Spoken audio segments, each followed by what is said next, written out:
बोलबा के बिहारी लाल की जय।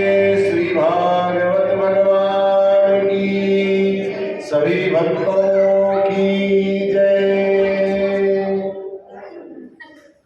ओरे श्यामा मैं तो तेरी हो गई, ओरे श्यामा मैं तो तेरी हो गई। कोई तेरा हो न हो, कोई तेरा हो न हो, मैं तो तेरी हो गई। ओरे श्यामा मैं तो तेरी हो गई, ओरे श्यामा मैं तो तेरी हो गई। यमुना किनारे मेरी थी नजरिया, यमुना किनारे मेरी थी नजरिया। कानों में लगी थी मोरी चुनरिया, कानों में थी मोरी चुनरिया। फूलों को छोड़ कर, फूलों को छोड़ कर बातों में खो गई। ओरे श्यामा मैं तो तेरी हो गई, ओरे श्यामा मैं तो तेरी हो गई। कोई तेरा हो न हो, कोई तेरा हो न हो, मैं तो तेरी हो गई। ओरे श्यामा मैं तो तेरी हो गई, ओरे श्यामा मैं तो तेरी हो गई। जब तक ये चंदा तारे रहेंगे, तब तक कन्हैया तुम हमारे। जब तक ये चंदा तारे रहेंगे, तब तक कन्हैया हमारे रहोगे। मैं तो कन्हैया तेरी, मैं तो कन्हैया तेरी मुरली में खो गई। ओरे श्यामा मैं तो तेरी हो गई, ओरे श्यामा मैं तो तेरी हो गई। यशोदा के लाल तुम राधा की श्याम हो, यशोदा के लाल तुम राधा की श्याम हो। तेरे चरणों में श्याम मेरा प्रणाम हो, तेरे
श्यामा मैं तो तेरी हो गई, कोई तेरा न हो, कोई तेरा न हो, मैं तो तेरी हो गई हो रे श्यामा, मैं तो तेरी हो गई हो रे श्यामा, मैं तो तेरी हो गई हो रे श्यामा, मैं तो तेरी हो गई। बोलवा की बिहारी लाल की जय।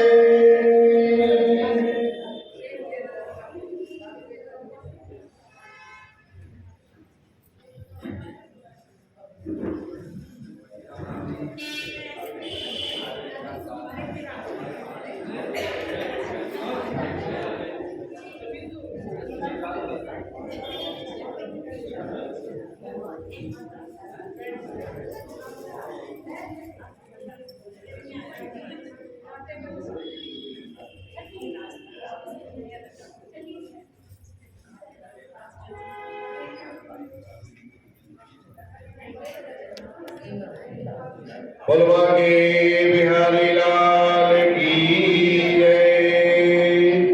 जय जय श्री राधे। बैठ जाओ सभी लोग, थोड़ा सा आराम से बैठ जाइए।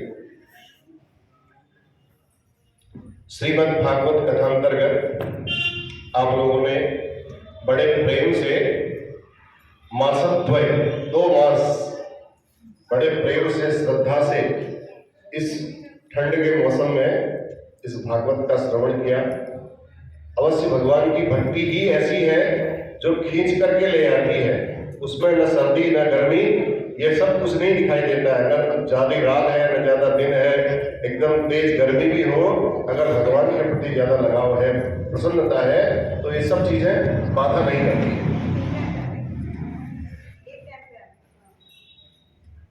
सुदामा जी भगवान जी के पास गए, जाकर के अपने मन की सारी बातें कही, बहुत अटकेलियां हुई, बैठे भगवान को बता दिया। भगवान ने पूछा भैया तेरी शादी हो गई, विवाह हो गया, और ये सब कन्हैया जी ने बताया भैया विवाह हो गया। अब सुदामा जी कहने लगे भैया तूने मेरे से तो सब कुछ पूछ लिया, अपने बारे में तूने अभी तक मेरे को कुछ नहीं बताया। कृष्ण कन्हैया कहने लगे देखो ऐसा है, अब तुम तो मेरे घर पे ही आए हुए हो, मुझे आपको बताने की कोई ज्यादा आवश्यकता नहीं है। अब इसके बारे में मैं आपको क्या बताऊं, मेरी शादी हुई है कि नहीं हुई है। अब तुम यहाँ बैठो और बैठ करके हम जितने भी हैं सबको तुमसे मिलवा देते हैं। सुदामा जी कहते सबको मिलवा देते हैं, कहा जितने भी मेरे यहाँ द्वारिका में रहते हैं सबको मिलवाएंगे। सुदामा जी की एक बार तो हो चुके सबको दोबारा फिर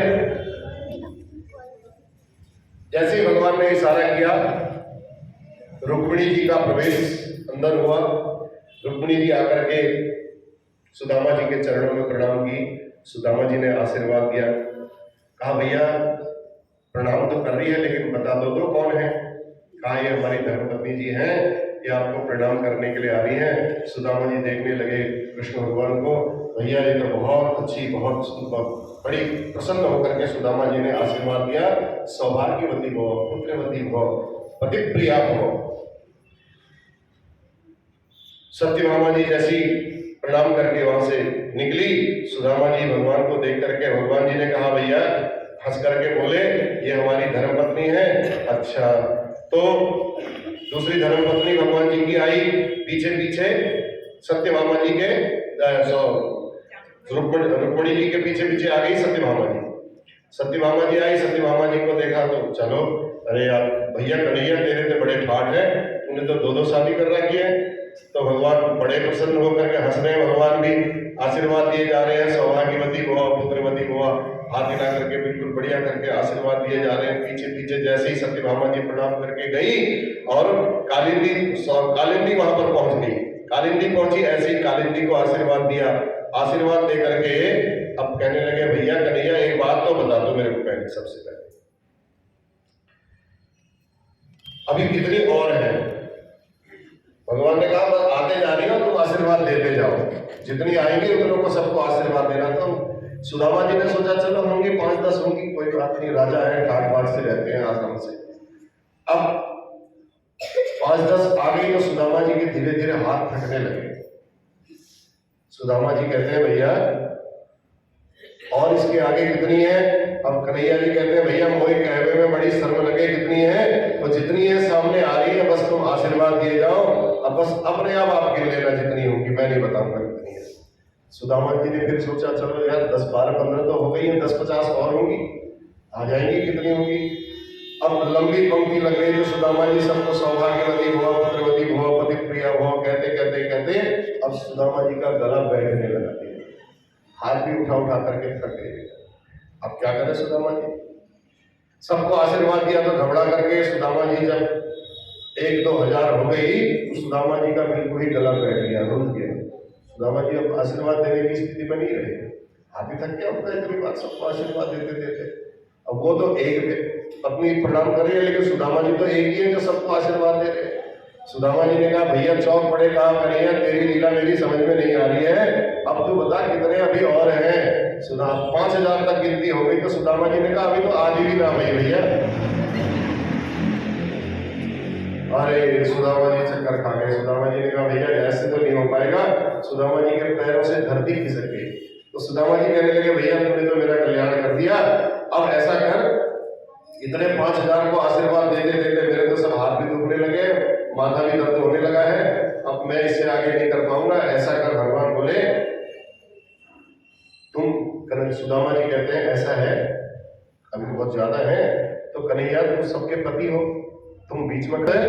सब इकट्ठे होकर के भगवान के साथ सब इकट्ठे हुए और इकट्ठे होकर के सबने सुदामा जी को प्रणाम किया और सुदामा जी ने सबको एक साथ आशीर्वाद दिया। आशीर्वाद दे करके सब गदगद होकर के प्रसन्न होकर के ब्राह्मण के मुंह से आशीर्वाद लेकर के सब जब वापिस जाने लगी, अब सुदामा जी कहते भैया तूने मेरे से तो पूछा कि तेरी शादी हुई तो तूने मुझे बुलाया नहीं। अब तेरी तो इतनी शादियां हुई, चलो एक शादी में भूल गया था, दूसरी में भूल गया, तीसरी में भूल गया, इतनी शादी में तेरे को मेरी याद ही नहीं आई अभी तक। तो सुदामा जी को भगवान कहते हैं देख भैया तेरी शादी हुई होगी, पहले तिथि निश्चित की गई होगी, फिर लगन सगाई भी गई होगी, फिर लोगों को निमंत्रण कार्ड भी भेजा होगा, लेकिन मेरी इतनी शादियां हुई किसी में कोई तिथि आज तक पक्की हुई नहीं, सब अचानक शादी हो गई। अभी शुरू किसी ने इच्छा प्रकट की तो अभी आज रात को पता चला तो कल सवेरे शादी हो गई। अब बता मैं कैसे किसको बुलाता कहाँ बुलाता। तो आपस में ऐसी भगवान जी ने बहुत चर्चा की, भव्य प्रकार से सुदामा जी का स्वागत किया। सुदामा बोले भैया अब हम ज्यादा देर नहीं रुकेंगे, अब बहुत समय हो गया है, हमारी पत्नी सुशीला देवी जी भी वहां राह देख रही होंगी, बहुत देर हो गई, हमारे पति देव नहीं आए। अब भगवान ने भी रोकने का कोई दुराग्रह नहीं किया, भगवान ने कहा ठीक है। अब विदा करने के लिए भगवान जी भी साथ साथ सुदामा जी के चल पड़े। अब चलते चलते सुदामा जी के मन में विचार आया कि भैया स्वागत तो इसने बहुत जोरदार किया, सब कुछ अच्छा किया, बस लेने देने की कोई बात नहीं हुई। अब मैं यहां से जा रहा हूं तो फिर मेरी पत्नी वहां जरूर इंतजार में होगी, एक अच्छी साड़ी तो लेकर के जरूर आएंगे वहां से। एक तो मन में सोच रही होगी, इतना तो जरूर सोच रही होगी। जैसे रास्ते में चले सुदामा जी ने कहा भैया आपने भाभी के बारे में पूछा था, अब मैं भाभी को जाकर के आपकी तरफ से क्या बोलूं, याद दिलाई सुदामा जी। तो कन्हैया ने कहा हाँ ठीक है भैया मैं तो भूल ही गया था, तू वहां जाकर के भाभी को मेरी राम राम बोल देना। कन्हैया जी ने जब ऐसा बोला तो सुदामा जी कहते भैया राम राम तो तू नहीं भी कहेगा मैं तब भी बोल दूंगा, राम राम बोलने की कोई बात नहीं है। ठीक, तो थोड़ा और आगे चले तो सुदामा जी ने कहा अगर अब मैं यहाँ से तुम जाओ भैया बहुत देर हो गई है, अब तुम मेरे साथ साथ चल करके क्या करोगे इतनी दूर, मैं धीरे धीरे अपने रास्ते से चला जाऊंगा और भाभी को कुछ संदेश देना हो तो आप संदेश दे दो। अरे हाँ भैया हम भूल गए, भाभी को ये संदेश दे देना, अब की बार जब तुम आओगे तो भाभी को साथ लेकर के आना। सुदामा जी ने कहा ठीक है। बस सुदामा जी अंदर ही अंदर समझे भैया ये लेने देने वाला कुछ है नहीं, अब यहाँ से चला जाए। भगवान को कहा अब भैया तुम जाओ, भगवान ने प्रणाम किया सुदामा, कहा अगर कोई परेशानी होगी तो तू बता देना, मैं वहीं पहुंच जाऊंगा। भगवान धीरे धीरे करके वापस अपने द्वारिका की तरफ आए और सुदामा जी धीरे धीरे अपने कुटिया की तरफ चलने लगे। अब रास्ते में जब चल रहे हैं सुदामा ने सोचा भैया सब कुछ हो गया। मेरी पत्नी सुशीला ने मुझे क्यों भेजा था ये मुझे भी पता है, और मैंने भगवान को 2-3 बार स्मरण भी दिलाया, भगवान ने कुछ किया तो नहीं ऐसा। चलो अच्छा ही है, शायद इसमें भी कोई भलाई नहीं होगी, कोई बात नहीं, क्योंकि सुदामा जी के अंदर कोई ऐसी आकांक्षा नहीं थी, इसलिए सुदामा जी को दुख बिल्कुल भी नहीं हुआ। तो सुदामा जी ने कहा भैया मेरे को कुछ पाने की कामना होती तो मेरे मन में किसी प्रकार का दुख होता। तो दुख कब होता है? जब काम, क्रोध, लोभ, मोह ये सब चीज हमारे अंदर हो और वो पूर्ण ना हो पाए तब हमें उसका दुख होता है। सुदामा जी के मन में एक कामना नहीं थी, केवल प्रभु के दर्शन लाभ लेने के लिए आए थे। तो सो धन की इच्छा तो सुशीला की थी, इसलिए सुदामा जी के मन में किंचित मात्र भी धन की इच्छा भी नहीं थी। तो सुदामा जी ने कहा वो हम जो अच्छे लोग होते हैं, कोई गाली भी दे रहा है ना, उसकी गाली में भी अपनी बड़ाई ढूंढ लेते हैं, अपनी भलाई ढूंढ लेते हैं। वाहम दरिद्र पापीयान क्व कृष्ण श्रीनिकेतनः ब्रह्म बंधुरिति स्महं बाहुभ्याम परिरिम्भितः। कहा तो मेरा जैसा दीनहीन ब्रह्म बंधु पतित ब्राह्मण, और वहां उसका जैसा लक्ष्मीपति। पर धन्य है जो लोग उच्च पदवी पाकर के भी माता पिता को, ऐसे ऐसे लोग सुदामा जी कहते हैं मैंने देखे जो इनको खूब उच्च पदवी मिल जाती है, उस उच्च पदवी को पाकर के वो अपने माता पिता को तक भूल जाते हैं। लेकिन मेरे कृष्ण ने कम से कम जैसे उसको पता चला सुदामा आया है, सुदामा को अपने स्नेह पास में बांध तो लिया, आलिंगित तो कर लिया, कम से कम भूला तो नहीं। उसके अंदर फिर भी इतनी मानवता तो है। तो कोई बात नहीं, कुछ दिया हो न दिया हो, तो दरिद्र मेरे को इसलिए बना करके रखा है ताकि मैं अपने प्रभु का विस्मरण न कर पाऊं। अधनोयम धनम प्राप्य माद्युच्चैर्न स्मरेत् इति कारुणिको नूनं धनम में भूरि न ददात्। सुदामा जी कहते हैं धन न देने का एक कारण और है। क्या है धन न देने का एक कारण और? यदि निर्धन को बहुत सारी संपत्ति दे दी जाए, बोलवा के बिहारी लाल की, बस ठीक है बेटा।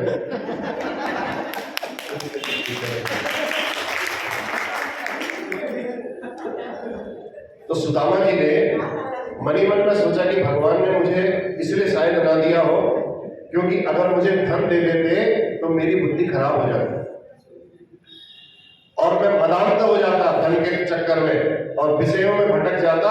ये सब सोच करके प्रभु ने मुझे धन नहीं दिया। बड़ी कृपा की, नारायण की, मेरे प्रभु की बड़ी कृपा है। यह सब सोचते सोचते सुदामा जी अपने घर की तरफ पहुंचे और जैसे ही घर की तरफ जा रहे थे देखा जिस स्थान पर सुदामा जी की टूटी बढ़ैया थी, टूटी झोपड़ी थी, उस स्थान पर दिव्य भवन को जब देखा तो सुदामा जी के होश ही उड़ गए। सुदामा जी ने कहा भैया कहीं मैं लौट करके फिर द्वारिका तो नहीं पहुंच गया? गलती से मैं सोचते सोचते आ रहा था, सोचते सोचते कहीं रास्ता भटक गया हूँ? नहीं, रास्ता तो नहीं भटका, मैं आया तो सही रास्ते हूँ। बिल्कुल भवन ये द्वारिकाधीश का ही जैसा है, रास्ता बिल्कुल ठीक आया हूँ। अब मेरी कुटिया कहाँ गई करके सुदामा जी को अंदर से बड़ा कष्ट होने लगा। महल के ही चक्कर काट रहे हैं चारों तरफ और डरे हुए सुदामा जी भवन के जब चक्कर काट रहे थे मेरी कुटिया कहाँ गई?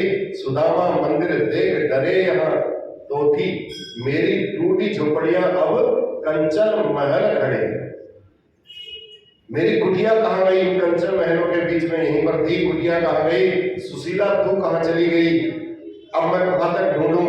तब तक सेवकों ने सुदामा जी के मन की स्थिति को जान लिया और तुरंत अंदर जाकर के सुशीला जी को सूचना दी, महारानी जी एक ब्राह्मण आए हैं, बहुत देर से यहाँ चक्कर काट रहे हैं। झरोखे से जाकर देखा सुशीला ने तो प्रसन्नता के मारे बड़ी उछल पड़ी और चलो चलो स्वागत करने की तैयारी में सब चलते हैं, हमारे स्वामी जी आए हैं। अब सुशीला जी ने भी 16 श्रृंगार किए,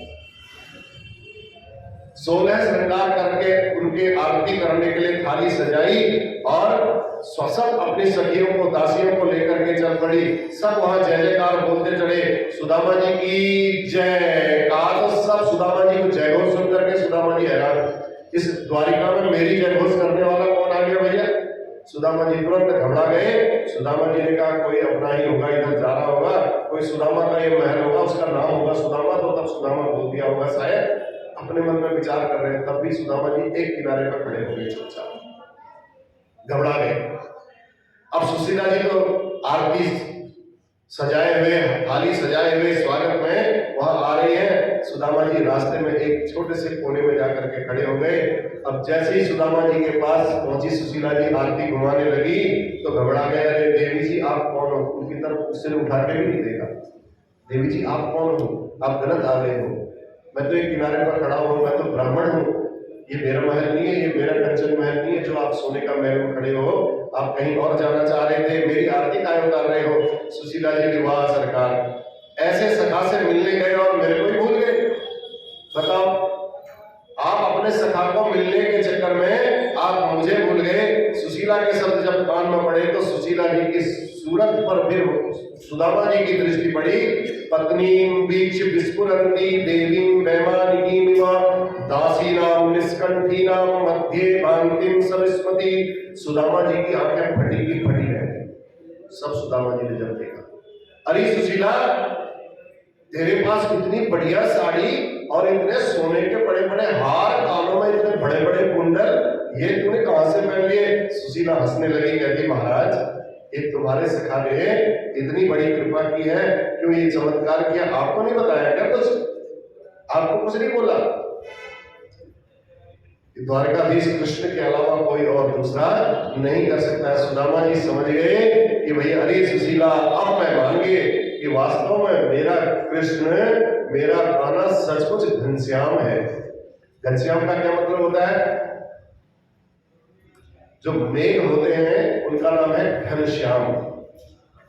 भगवान का वर्ण भी मेघों की तरह सांवला ही है। और जब रात को बारिश करते हैं, सब लोग सोए रहते हैं, खूब बारिश करके जाते हैं, सवेरे जब आते लगा भरा हुआ रहता है, आप कहते हो रात को बहुत बारिश। ऐसे ही भगवान ने सुदामा जी को दिखाया कुछ नहीं और उनके घर में ऐसी बारिश कर दी उनके पीठ पीछे। सुदामा जी कहते हैं वास्तव में कि मेरा घनश्याम कब क्या करते कोई भरोसा नहीं है, तो इसलिए आपके घनश्याम की अपेक्षा नहीं करते हैं। ऐसा कौन होगा जो मेरे प्रभु की तरह होगा? बड़ा धन्यवाद देने लगे। तो लोग दिल में पानी बरसाने लगते हैं, सामने में बरसा ताकि मेरी प्रशंसा करें, मेरे नाम का गीत गाए। तो प्रभु का तो लक्ष्य है जीवों का किसी भी रूप में कल्याण हो, इसलिए बिना कहे ही बरस जाते हैं। भगवान ने कहने की जरूरत नहीं पड़ी कि हम तुम्हारे ऊपर कृपा करने वाले हैं। भगवान ने कृपा अपने आप ही बरसा दी। 4 दिन में बरसे, चाहे 4 रात में बरसे या 4 साल में बरसे, बरस जरूर जाते हैं। कोई माने या ना माने, यही स्वभाव हमारे प्रभु का है। अज्ञान की निद्रा में सारा जगत सो रहा है और भगवान कृपा दृष्टि करके समीक्षा करते हैं और उस पर कृपा दृष्टि बरसा देते हैं जो भगवान के चरणों की सेवा में लगा देता है। नहीं तो बिना किसी कार्य के, बिना किसी प्रलोभन के कोई एक गिलास पानी भी किसी को नहीं पिलाता है। और मेरे प्रभु ने हम कितनी बार भगवान का धन्यवाद करें। तो इस प्रकार सारा वैभव देकर के सुदामा जी को बड़े गुण, भगवानों की अनंत चर्चाएं की सुदामा जी ने अपनी पत्नी के साथ बैठ करके। इस प्रकार द्वारिकापुरी के समान सुदामापुरी प्रदान करके भगवान ने सुदामा जी की श्रेष्ठता सिद्ध कर दी। भैया मांगने की जरूरत नहीं है, अगर तुम मेरे पास आओ, बस एक कदम आप बढ़ाओ, मैं 80 कदम 60 कदम 100 कदम बढ़ने के लिए तैयार हूं। बस एक बार आप आके तो देखो। तो ये जब सुदामा जी की श्रेष्ठता सिद्ध कर दी, सुदामा ने मांगा नहीं एक बार कहीं पर भी, तो इसलिए भगवान ने सुदामा की श्रेष्ठता सिद्ध की और अपनी दीन बंधुता सिद्ध कर दी, सार्थक कर दी। बोल दीन बंधु भगवान की। प्रश्न किया था परीक्षित ने सुखदेव जी को, भगवान को आपने दीन बंधु बोला था, तो वही भगवान ने उसका उत्तर दिया सुखदेव जी महाराज। अब एक बार द्वारिका में सारे विद्वानों ने मिलकर के प्रभु से निवेदन किया, कहा प्रभु बहुत बड़ा सूर्य ग्रहण लग रहा है और अद्वितीय सूर्य ग्रहण लग रहा है, कुरुक्षेत्र में चलना चाहिए, वहां स्नान करना चाहिए हम सभी लोगों को। यदि आप उचित समझे तो हम सभी लोग द्वारिकावासी सब वहां जाकर के स्नान करते हैं सूर्य ग्रहण। भगवान ने स्वीकृति दे दी। भगवान ने कहा ठीक है हम भी चलेंगे, और समस्त परिकर को साथ लेकर के द्वारिकानाथ का संपूर्ण परिकर माने उनके साथ जितने भी लोग हैं वो सब चलेंगे। देवकी मैया, रोहिणी मैया, वसुदेव जी जितने भी थे सब वहां समस्त रानियों के साथ भगवान कुरुक्षेत्र पधारे। उधर वृंदावन में ब्रजवासियों को भी पता चला भैया सूर्य ग्रहण लग रहा है, और हम भी सूर्य ग्रहण का स्नान करने के लिए कुरुक्षेत्र में पहुंचे। तो नंद बाबा के पास गए, नंद बाबा को कहते हैं बाबा चलो कुरुक्षेत्र में स्नान करके आते हैं, बहुत जोरदार सूर्य ग्रहण लग रहा है।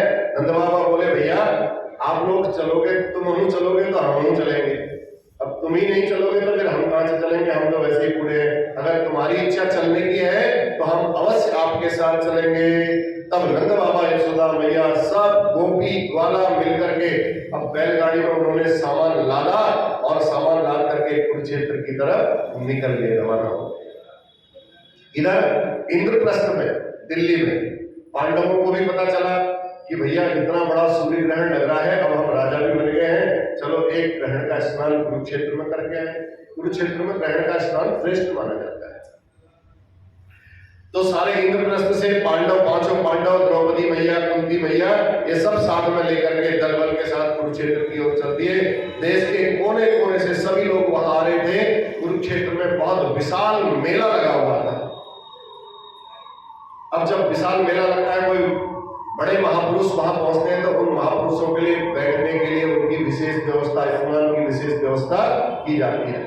अब द्वारिकाधीश जब वहां पहुंचे तो पर्व काल में स्नान करने के साथ एक साथ जब भीड़ उमड़ रही थी, तो द्वारकानाथ जी का जैसे स्नान हुआ तो सब उनके सेवक थे जितने द्वारिका के, उन सेवकों ने सारे रास्ते खाली करवा दिए। सब आगे आगे गए, पीछे से द्वारिकाधीश आ रहे हैं, द्वारिकाधीश आ रहे हैं, सब लोग रास्ता खाली करिए, द्वारिकाधीश आ रहे हैं। अब उसी संयोग की बात देखो, उसी मार्ग से सारे ब्रजवासी भी जा रहे थे स्नान करने के लिए। अब जब ब्रजवासियों को पता चला भैया इस मार्ग से सबको हटा रहे, ब्रजवासियों को कहने लगे, जितने द्वारिका के परिकर थे भगवान के, उन्होंने अरे वालों हटो यहाँ से, उनको देख करके, उनका स्वरूप देख करके कहने लगे तुम मार्ग खाली करो, हमारे द्वारकाधीश आ रहे हैं, आप किनारे हो जाओ। ब्रजवासी बोले भैया कौन द्वारकाधीश आ रहे हैं, कौन ऐसे राजा महाराज, उनका पता नहीं था कि उनका नाम द्वारकाधीश पड़ गया है। ब्रजवासी बड़े भोले भाले थे, उनको कुछ पता नहीं। उन्होंने कहा द्वारिकानाथ पधार रहे हैं, आपको द्वारिकानाथ का नाम नहीं सुना आपने आज तक? कहा नहीं भैया हमने कोई नाम नहीं सुना। तो द्वारिकानाथ के जो सैनिक थे उन सैनिकों ने उनको धक्का मारा, और धक्का मार करके किनारे किया। ब्रजवासी कहते हैं भैया हमें तो कुछ नहीं समझ में आ रहा है, कौन द्वारिकानाथ पधार रहे हैं? तब ब्रजवासी बोलते हैं भैया बता दो, नाम तो बता दो, द्वारिकानाथ कौन है? सेवक बोले बड़े विचित्र हो, तुम हमारे द्वारिकानाथ का नाम पूछ रहे हो, हम ऐसे नाम नहीं लेते अपने द्वारिकानाथ का। जब ब्रजवासियों ने जोर जबरदस्ती की तब वो कहते हैं अनंत श्री छत्रपति राजमूर्ति धर्म चक्रवर्ती, डायरेक्ट नाम नहीं ले सकते, राजा है आपके बहुत बड़े, धर्म सर्वश्रेश्वर सर्व स्वतंत्र को विप्रपालक विश्ववंद्य श्री श्री महाराजाधिराज द्वारिकाधीश्वर श्री कृष्णचंद्र जी सरकार पधार रहे हैं। ऐसा जब उन्होंने बोला तो लंबा चौड़ा जब परिचय दिया, कृष्ण का नाम जब सुना ब्रजवासी तो उछल पड़े। ब्रजवासी ने कहा अरे तो अपने कन्हैया के द्वारिकानाथ बन गए हो, इतना हमारे साथ जब गिरता था तब थोड़ी द्वारिकानाथ था, अब भैया बड़ा हो गया है तो द्वारिका का राजा बन गया, द्वारिकानाथ बन गया है, तो इतना बड़ा हो गया तो उसके साथ इतने नौकर चाकर पीछर सब खुशी के मारे ठुमक ठुमक लगा करके नाचने लगे सारे ब्रजवासी। इसका मतलब है कि कन्हैया आ रहे हो है।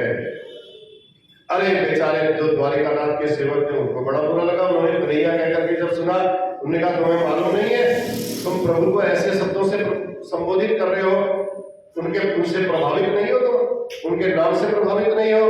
तो भैया ये जान करके उन्होंने फिर धक्का मारा, ब्रजवासियों को साइड में किया। ब्रजवासियों ने कहा भैया देखो ऐसा है, हमें धक्का मत मारो, हम एक किनारे पर खड़े हैं। कहा ठीक है तुम किनारे पर खड़े हो जाओ, लेकिन द्वारिकाधीश जब यहाँ से आएंगे तो द्वारिकाधीश को हाथ नहीं लगाना, हाथ लगा के स्पर्श मत करना उनको कहीं। तुम्हारे को देख करके तुम वाले जैसे दिख रहे हो, गायों को चराने वाले दिख रहे हो, तुम्हारा कोई पता नहीं, तुम द्वारकाधीश को पकड़ करके वही छोड़े लग जाओ रास्ते में, वो स्नान करने जा रहे हैं। डांटते जा रहे थे, धक्का मार रहे। श्री रामा और मधुमंगल आए, उन्होंने कहा अरे जा अपने द्वारिकानाथ को बोल देना, कहना रास्ते में तेरे बाप खड़े हैं। अरे फिर तो जब ब्रजवासियों ने ऐसा बोला, सैनिकों के तो पसीने छूट गए। सैनिकों को इतना क्रोध आया, इतना क्रोध आया। ब्रजवासियों ने कहा हम नहीं हटने वाले रास्ते से, जा बोल गया अपने कृष्ण द्वारकाधीश को। अब एक सैनिक ने बोला भैया ऐसा है, जा करके बोल दिया जाए। कुछ समझ में नहीं आ रही बात, कुछ गड़बड़ है करो। ऐसे राजा को बिना सुरक्षा के ले जाना भी ठीक नहीं है। अब गए कृष्ण कन्हैया के पास सारे उनके सैनिक, कहा महाराज हम आपके लिए सारा मार्ग खाली करवा रहे थे, और मार्ग खाली करवाते करवाते पता नहीं कौन वाले लोग आ गए बीच में, उन्होंने इतना बड़ा दुस्साहस किया है आपके बारे में महाराज, ऐसे ऐसे शब्द बोले हम अपने मुंह से कभी सोच भी नहीं सकते, हम आपको बता भी नहीं सकते उन्होंने क्या बोला। भगवान कहते हैं भैया संकोच किस बात का करते हो, जो बोला है बिल्कुल वैसे ही शब्द आप बोलो, तुरंत बोलो, क्यों भाषा का प्रयोग करो, क्या बोला उन्होंने। अब तो डर गए सैनिकों ने कहा अब ना बताएं तो हमारी समस्या, बताएं तो भी समस्या। अब भगवान का जब आदेश हो गया तो जैसे ही उन्होंने बोला कि महाराज एक कह रहा था कि अपने पतला दुबला पतला सा था, और वो कह रहा था अपने द्वारिका नाथ से कह देना कि रास्ते में तेरे बाप खड़े हैं। सुन करके भगवान एकदम रोमांचित हो गए। अरे प्रसन्नता की सीमा नहीं रही भगवान की। भगवान समझ गए, एक मिनट नहीं लगा, एक सेकंड नहीं लगा भगवान को, समझते ही बोलते ही समझ गए। भगवान ने कहा बस निश्चित रूप से मेरे ब्रजवासी ही हो सकते हैं, उसके अलावा ऐसा खरा खरा बोलने वाला इस दुनिया में ब्रजवासी के अलावा मेरे को कोई दूसरा नहीं है। बोल बाकी बिहारी लाल की। ये अधिकार तो मैंने केवल ब्रजवासियों को ही दिया है, और कोई मेरे को खरा खरा इस संसार में नहीं बोलता है। सुनते ही भगवान ने ब्रजवासियों का नाम सुना, तुरंत दौड़ पड़े भगवान, सब कुछ छोड़ करके, सिक्योरिटी पीछे छोड़ दी भगवान ने। जैसे सुदामा जी के लिए दौड़े थे नाम सुन करके, ऐसे ब्रजवासियों का सुना था, तुरंत दौड़ पड़े उसी रास्ते पर। अब सबके होश उड़ गए, पीछे से जितने सैनिक थे। ये क्या हुआ, पीछे सेवक और आगे आगे द्वारिकानाथ दौड़े दौड़े जा रहे हैं। तो ब्रजवासियों को दूर से जब गोविंद का दर्शन किया ब्रजवासियों ने, सब जितने सबरे ग्वाल वाला जितने थे सब दौड़ पड़े एकदम। ऐसा अपूर्व आनंद कुरुक्षेत्र में उमड़ गया उस समय। सारे ब्रजवासियों से भगवान ऐसे मिले, इतने इस ढंग से मिले कि और उस दृश्य का कोई अपने सामने में इस जिह्वा से वर्णन नहीं कर सकता। एक एक ब्रजवासी, अब सारे ब्रजवासियों को लग रहा है कि भगवान की माया तो हरि अनंत, हरि कथा अनंत, भगवान भी अनंत है। भगवान ने ऐसी माया फैलाई, सारे ब्रजवासियों को लग रहा है कि मेरे से ही लाला मिल रहे हो, मेरे से ही लाला मिल रहे हो। सब भगवान के उस प्रेम से रोमांचित हो गए।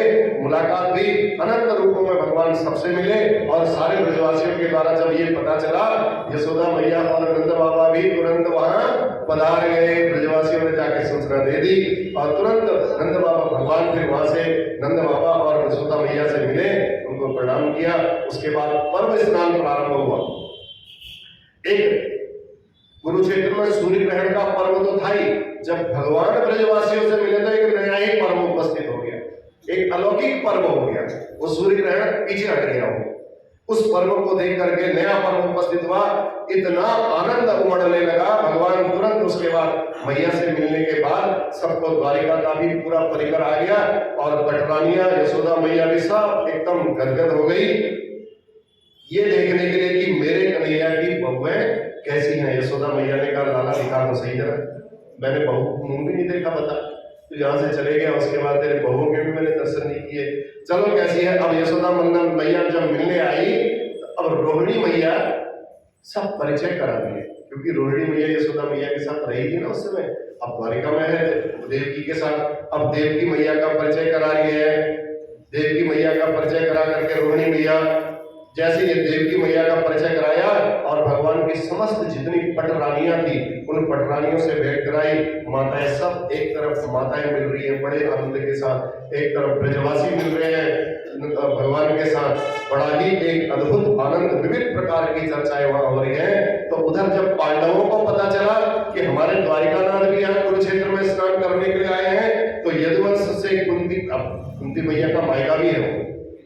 तो कुंती मैया ने कहा भैया देखो सब वहां पहुंचे हैं, तो कुंती मैया भी अपने भैया वसुदेव से मिलने के लिए वहां पहुंच गई।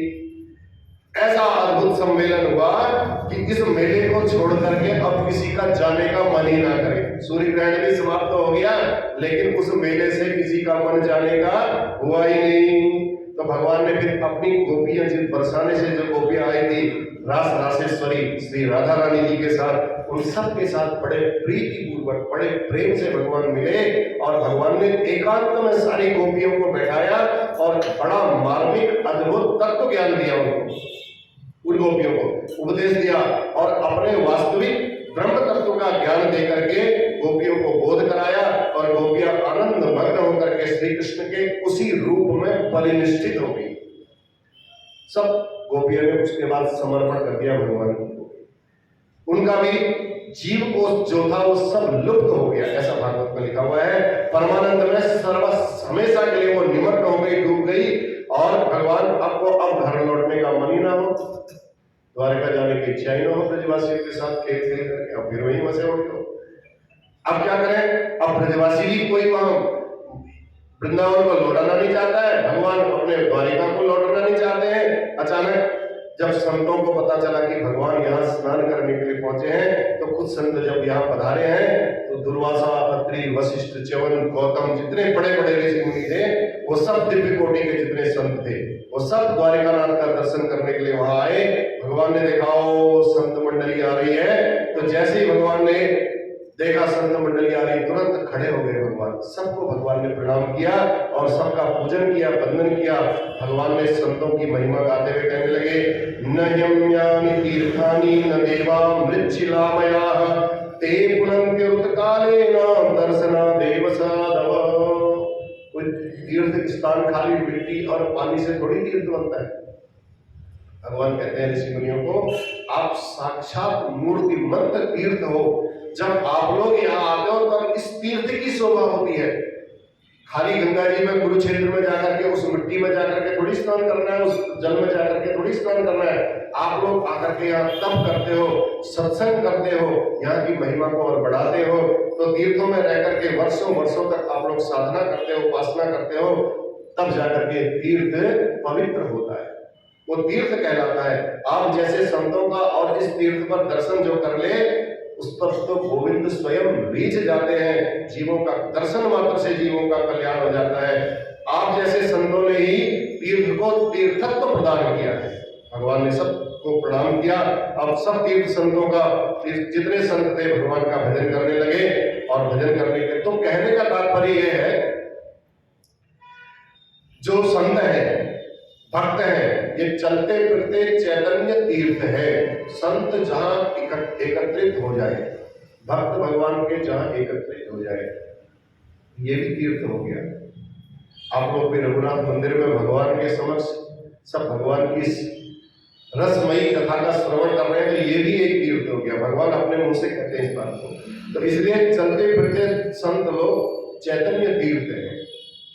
ये जन्म या वास करें, जहां जन्म ले लें या जहां ये वास करें, वह भूमि तीर्थ के समान ही बन जाती है। यहाँ भगवान ने संतों की बड़ी महिमा गाई और उसके बाद वसुदेव जी ने सब संतों को दंडवत प्रणाम किया। नारद जी से कहने लगे, महाराज मेरी एक जिज्ञासा है। नारद जी बोले, बोलो वसुदेव जी, क्या बात है, ऐसा कौन सा कर्म। अब वसुदेव जी कहते हैं, महाराज जीव को ऐसा कौन सा कर्म करना चाहिए कि वह कर्म बंधनों से मुक्त हो जाए। अब क्योंकि कर्म करोगे तो कर्म का फल तो भोगने आपको आना ही पड़ेगा, चाहे वो सुकृत हो चाहे वो दुष्कृत हो। भैया कर्म करोगे तो कर्म का फल भोगने के लिए तो आना ही पड़ेगा। बिना कर्म किए तो कोई रहने वाला नहीं। अगर आपने अच्छे कर्म किए हैं, आपका फिर जन्म होगा। अब यहाँ आओगे तो हो ना हो, फिर कोई ना कोई आपसे गलत कर्म हो ही जाएगा। तो एक कर्म का बंधन छूटेगा कैसे, आप कृपा करके ये बताएं। ये लड़ी कर्म बंधन को छूटेगी कैसे, ये लड़ी, ये समझ में नहीं आई वसुदेव जी की। जिसके कर्मों से हमें कर्म बंधन में दोबारा ना पड़ना पड़े। तब वसुदेव जी कहते हैं, वसुदेव जी ने जैसे नारद जी से प्रश्न किया तो नारद जी कहते हैं, नारद जी पहले तो खूब हंसे। नारद जी को वसुदेव जी को देख करके हंसी आई। नारद जी के भगवान ने कहा, भैया नारद, वसुदेव जी ने कहा, नारद जी आप मेरे को देख करके हंस क्यों पड़े। तब नारद जी कहते हैं, जो गंगा मैया में रहते हैं ना, गंगा मैया के तीर्थ का महत्व नहीं समझते हैं। वो स्नान करने के लिए उज्जैन जाते हैं, तो कहते हैं चलो वहां स्नान करके, गोदावरी में जाते हैं। तो ऐसे ही जब तुम्हारे घर में साक्षात परमात्मा जन्मे हुए हैं, साक्षात तुम परमात्मा के पिता हो और तुम मेरे से ये बात पूछ रहे हो, बताओ भगवान के सामने में मैं तुम्हें क्या उपदेश कर सकता हूं। फिर भी उसी प्रकार वसुदेव जी ने साक्षात वसुदेव जी को कहा, भैया आप प्रभु के साक्षात पिता हो और एक कर्म बंधन से छुटकारा कैसे मिले, इसलिए हमें हंसी इस बात पर आ गई। फिर भी नारद जी कहते हैं, सुनो, जो भी जीव जन्म लेता है, जगत में पैदा होता है, उसके ऊपर 3 ऋण विशेष रूप से होते हैं। नारद जी ने वसुदेव जी को एक बात बताई, बड़े ध्यान से सुनिए। पितृ ऋण, ऋषि ऋण और देव ऋण। जीव का कर्तव्य है तीनों ऋणों से ये मुक्त हो जाए, ऐसा कर्म करें ताकि इन तीनों ऋणों से वो मुक्त हो जाए। पितृ ऋण क्या है? उसके लिए सुंदर शास्त्र विधि से आपको विवाह करना चाहिए, संतति उत्पन्न करनी चाहिए। संतति को जैसे ही जन्म दिया, जैसे ही आप माता पिता बने, आप मातृ पितृ ऋण से पूर्ण हो गए। संतान जन्म से मातृ पितृ ऋण से मुक्ति प्राप्त हो जाती है। और महात्माओं ने जंगल में रह करके घास पत्ते चबा करके तपस्या करके अनुसंधान पूर्वक बहुत ही खोज की है। अब वसुदेव जी को कहा, आपने कृष्ण जैसे पुत्र को जन्म दिया है, इसलिए आप ऋषि पितृ ऋण से तो मुक्त हो गए हो और शास्त्रों का भी खूब स्वाध्याय करते हो, इसलिए ऋषि ऋण से भी आप मुक्त हो। लेकिन आज तक तुमने कोई यज्ञ नहीं किया, वसुदेव जी ने कोई यज्ञ नहीं किया था। इसलिए वसुदेव जी को कहा, भैया अभी देव ऋण आपका बाकी है, इसलिए यज्ञ पूजा पाठ छोटा मोटा जैसा भी हो अपने घर में करवाते रहना चाहिए। देव ऋण से भी पूर्ण होना चाहिए। तो देव ऋण क्या है भैया? सूर्य का प्रकाश मिला, उसका कोई भगवान टैक्स थोड़ी ले रहे, चंद्रमा की चांदनी दे रहे, उसका कोई टैक्स थोड़ी ले रहे, ऑक्सीजन मिल रही है, उसका कोई टैक्स थोड़ी ले रहे। तो देव ऋण से मुक्त कैसे होंगे? ऐसे ही होंगे। भगवान को स्वाहा करके जब भोजन करवाओगे तो भगवान कहेंगे, आहा बड़ा आनंद आया, तो अपना आशीर्वाद अपने आप ही देंगे। वसुदेव जी भगवान की ओर देखने लगे। भगवान बोले, पिताश्री आप आज्ञा करो। जैसे ही नारद जी ने वसुदेव जी को कहा, यज्ञ करना रह गया, आपने बस पूजा पाठ नहीं की और सब कुछ किया, देव ऋण से मुक्त नहीं हो आप। जैसे ही बोला तो तुरंत कन्हैया की तरफ देखा वसुदेव जी ने मुड़ करके। कन्हैया ने कहा, पिताजी आप आज्ञा करो, इसी कुरुक्षेत्र में सारी व्यवस्था हो जाएगी, आपकी आज्ञा करने की देर है बस। बड़े तब वसुदेव जी ने कहा, इतना अच्छा सहयोग है कन्हैया, इतने बड़े बड़े संत महात्मा लोग, ब्रजवासी लोग सब यहाँ पधारे हैं कुरुक्षेत्र जैसी भूमि में, और यहाँ यज्ञ कर लिया जाए। तो भगवान ने कहा ठीक है। यज्ञ की तैयारियां होने लगी। भगवान ने आदेश दे दिया, जितने संत आए थे उन सबको होता ऋत्विज यज्ञ के सदस्य बना लिए। इस प्रकार संतों के पावन सानिध्य में विराट यज्ञ प्रारंभ हो गया। उस यज्ञ के माध्यम से बहुत समय बीत गया। इस प्रकार 3 महीने तक कुरुक्षेत्र में भगवान रहे। 3 महीने तक आए थे खाली सूर्य ग्रहण का स्नान। सूर्य ग्रहण तो एक ही दिन लगता है, लेकिन संयोग ऐसा हो गया, पांडव भी वहां पहुंच गए, ब्रजवासी भी वहां पहुंच गए, द्वारिका वाले भी वहां पहुंच गए। ऐसा परिकर सब जगह का एक साथ कुरुक्षेत्र में संगम हुआ भगवान का। और 3 महीने तक भगवान ने वहां वास किया, ब्रजवासियों के साथ, अपने प्रिय पांडवों के साथ और द्वारिका वासियों के साथ कुरुक्षेत्र में रहे। इसके बाद पांडव अपनी इंद्रप्रस्थ को चले गए, ब्रजवासी अपनी ब्रजभूमि को चले गए, द्वारिका वासी द्वारिका के लिए प्रस्थान कर गए। द्वारिका में एक दिन अब एकांत में देव की मैया आई, कृष्ण के पास कहने लगी, लाला एक बात बता, कुरुक्षेत्र के महात्मा लोग कहते हैं कि तुम तो साक्षात नारायण हो, तुम तो भगवान का रूप हो। मैंने सबके मुंह से सुना, मैं सुन करके थकी। मैंने ये भी सुना कि तुमने अपने गुरु माता का बेटा जो समुद्र में डूब करके मर गया था, उसको ला करके तुमने वापस दे दिया। भगवान ने कहा, हाँ बिल्कुल दिया।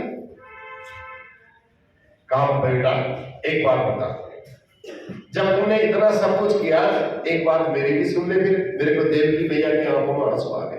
कहने लगे, बेटा जब तू गुरु माता का बेटा ला करके दे सकता है, तो क्या अपनी इस माँ के 6 बेटे तेरे उसके सामने में मार दिए? एक बार बढ़िया करके मैं दूध भी नहीं पिला पाई, बढ़िया करके देख भी नहीं पाई, क्या उन बच्चों को ला करके तो एक बार मेरे को दर्शन नहीं करा सकता है?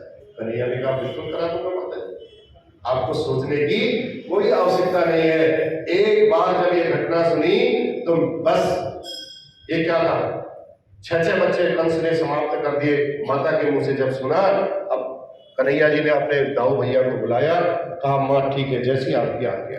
दाऊ भैया के साथ सीधे सुतल लोग जहां राजा बलि को भगवान ने राजा बनाया, वहां पहुंच गए सुतल लोग को भगवान। बड़ा राजा बलि ने देखा तो भगवान का दाऊ जी के साथ बड़ा स्वागत किया, अद्भुत स्वागत हुआ। और भगवान बोले भैया हम आपसे मिलने के लिए आए हैं, लेकिन बलि ने स्वागत किया, महाराज बैठो। भगवान ने कहा बैठने का ज्यादा समय नहीं है, उन 6 बालकों को जीविका क्यों तुम हमारे पास सौंपो और हमें अपनी माता को उन बालकों को सौंप रहा है। भगवान ने जब ऐसा आदेश दिया तो वह बालकों को जीविका के बुला करके उन्होंने भगवान के सामने प्रस्तुत किया राजा बलि ने। और भगवान ने उड़ा तो सब अपने हृदय से लगा करके भैया एक एक करके उन 6 बालकों को स्तनपान करा दिया। और स्तनपान कराते ही जैसे ही स्तनपान किया, सभी बालक धीरे धीरे परम धाम को प्रस्थान करते चले गए। अब वो दूध उनसे पहले किसने पिया था? कृष्ण कन्हैया ने पिया। अब वो कन्हैया का उच्छिष्ट हो गया कि नहीं हो गया? अब जब भगवान का गीता पियोगे तो भैया भगवान के परम धाम को ही जाना पड़ेगा, फिर तो भगवान की गति मिलेगी। अब गोविंद का उच्छिष्ट दुग्ध जब उन लोगों ने पिया तो इसलिए सब के सब बहुत पवित्र हो गए। वो 6 के 6 देव की मां विकल हो गई। क्या तो बोली आपने मिलने को कहा था भैया, अब देखो ज्यादा उनका जो समय था वो तो पूरा हो गया, मैंने आपके कथनानुसार आपकी गोदी में बढ़िया करके दर्शन करा दिए। अब ये अपने धाम को ही जाएंगे, अब ये यहाँ नहीं रह सकते हैं। बहुत समझाया और इसलिए प्रसन्न होकर के आप इनको अपने धाम को जाने दीजिए। तब जाकर के देवकी मैया को संतोष हुआ। सुखदेव जी कहते हैं ऐसे अद्भुत चरित्र है प्रभु के, आश्चर्यमय चरित्र है। कितना बोले, जितना सुनते जाओगे अभी तो 2 महीने और लग जाएंगे बोलते बोलते। अब कैसे कर रहे हैं ये आप भी समझ रहे हो, हम भी समझ रहे हैं। तो यही 7 दिन में इतने विस्तार से सुनाना संभव नहीं है। तो परीक्षित ने कहा, सुखदेव जी ने कहा भैया देखो अब तुम कुछ और पूछना चाहते हो तो पूछ लो। कहा महाराज बस एक बात बताओ, हमारे दादा दादी का विवाह कैसे हुआ, ये बात थोड़ा सा बता दो, विस्तार से ना भी बताओ तो सुखदेव जी मुस्कुरा पड़े। तो कहते हैं परीक्षित मृत्यु के निकट पहुंच गए हो और फिर भी अभी तुम भगवान के दिव्य चरित्रों को सुनकर के तुमने अपनी मृत्यु को भुला दिया है। समय ज्यादा नहीं है तुम्हारे पास। आज परीक्षित भगवान की लीलाओं को सुन करके सब भूल गए थे। तो सुखदेव जी महाराज ने बड़े अच्छे तरीके से, रोचक तरीके से परीक्षित को सुनाया। कहा भगवान की बहन थी सुभद्रा, जब वो बड़ी हो गई, सियानी हो गई, तो दोनों ने मिलकर के, दोनों दाऊ भैया और कृष्ण ने मिलकर के विचार किया कि भैया इसका विवाह किया जाए, इनका संबंध कहीं कर देना चाहिए, हमारी बहन बहुत सियानी हो रही है। तो बलराम भैया आए, बलराम भैया ने कहा कन्हैया थोड़ी देर हमको विचार करने दे। कन्हैया ने कहा ठीक है भैया आप बड़े हो, विचार करो। विचार किया, सोचा सोचा, उनके शिष्य थे दुर्योधन, बलराम जी के पक्के चेला। तो कहा भैया हमने फैसला कर लिया है कि हम अपनी बहन का विवाह दुर्योधन के साथ ही करेंगे। अब भगवान चुप हो गए, बड़े भैया की बात थी, कैसे बात को टालते। भगवान जानते तो थे अब इससे बोलूंगा तो कोई फायदा नहीं, विवाद और हो जाएगा। तो भगवान जी को यह संबंध पसंद नहीं था। भगवान जी नहीं चाहते थे कि मेरी बहन का विवाह दुर्योधन के साथ हो। अब भगवान को जब ये पसंद नहीं था तो भगवान ने सुभद्रा जी के पास बैठे और सुभद्रा जी के पास बैठ करके अर्जुन के गुणों का बखान करना शुरू कर दिया। मेरा अर्जुन तो ऐसा है, इसने ऐसा किया, मेरा इतना परम भक्त है, ये है वो है।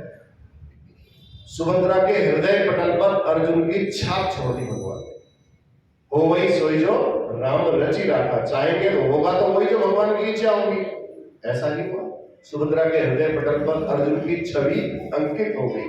उधर पांडव लोग अपने वन को जा रहे थे तो अर्जुन के कान में भगवान गए, जाकर के तुरंत मंत्र फूंक दिया। कहा अर्जुन ऐसा करो, तुम त्रिदंडी स्वामी बनकर के हमारे घर पे आओ तुरंत। अर्जुन को सारी बात समझाई भगवान ने और त्रिदंडी स्वामी बना करके अर्जुन को द्वारिका लेकर के भगवान गए। और अर्जुन लेकर के नहीं गए, बता दिया। और अर्जुन जब वहां पहुंचे ऐसा अद्भुत वेश बनाया, द्वारिकावासी अर्जुन को पहचान ही नहीं पाए। अब जब अर्जुन के पास सभी वहां देख रहे हैं तो भगवान के पास आदेश दिया कि स्वामी जी आए हैं, कोई स्वामी जी आए हैं। जैसे ही भगवान ने बुलाया स्वामी जी को, भैया पूछ लिया, तो स्वामी जी आए तो दाऊ भैया भी वहां पहुंचे। दाऊ भैया ने देखा, प्रणाम किया। दाऊ भैया ने प्रणाम करके कहा, महाराज आप विराजो, पधारो, हम आपका जैसे भी था स्वागत किया। और हाथ दे करके कहा, मेरा हाथ देखो महाराज, मैं कुछ चिंतित हूँ। अर्जुन ने जैसे ही हाथ देखा दाऊ भैया का, कहते हाँ, तेरे हाथ की लकीर और तेरे माथे की लकीर बताती है कि तू अपनी बहन के विवाह के बारे में सोच रहा है, उसका रिश्ता करने के बारे में सोच रहा है। अरे दाऊ भैया को बड़ा अच्छा लगा, तो बड़े अच्छे संत महात्मा है, इन्होंने तो सारी मेरे मन की बात बता दी। तो महाराज जी की चर्चाएं अब चारों तरफ फैल गई। दाऊ जी के मन में विचार आया, प्रणाम किया। अर्जुन ने कहा, भैया देख लो एक बार, दाऊ भैया के मन में कभी कभी क्रोध भी बहुत जल्दी आ जाता है, शक पकाते, आशीर्वाद दिया।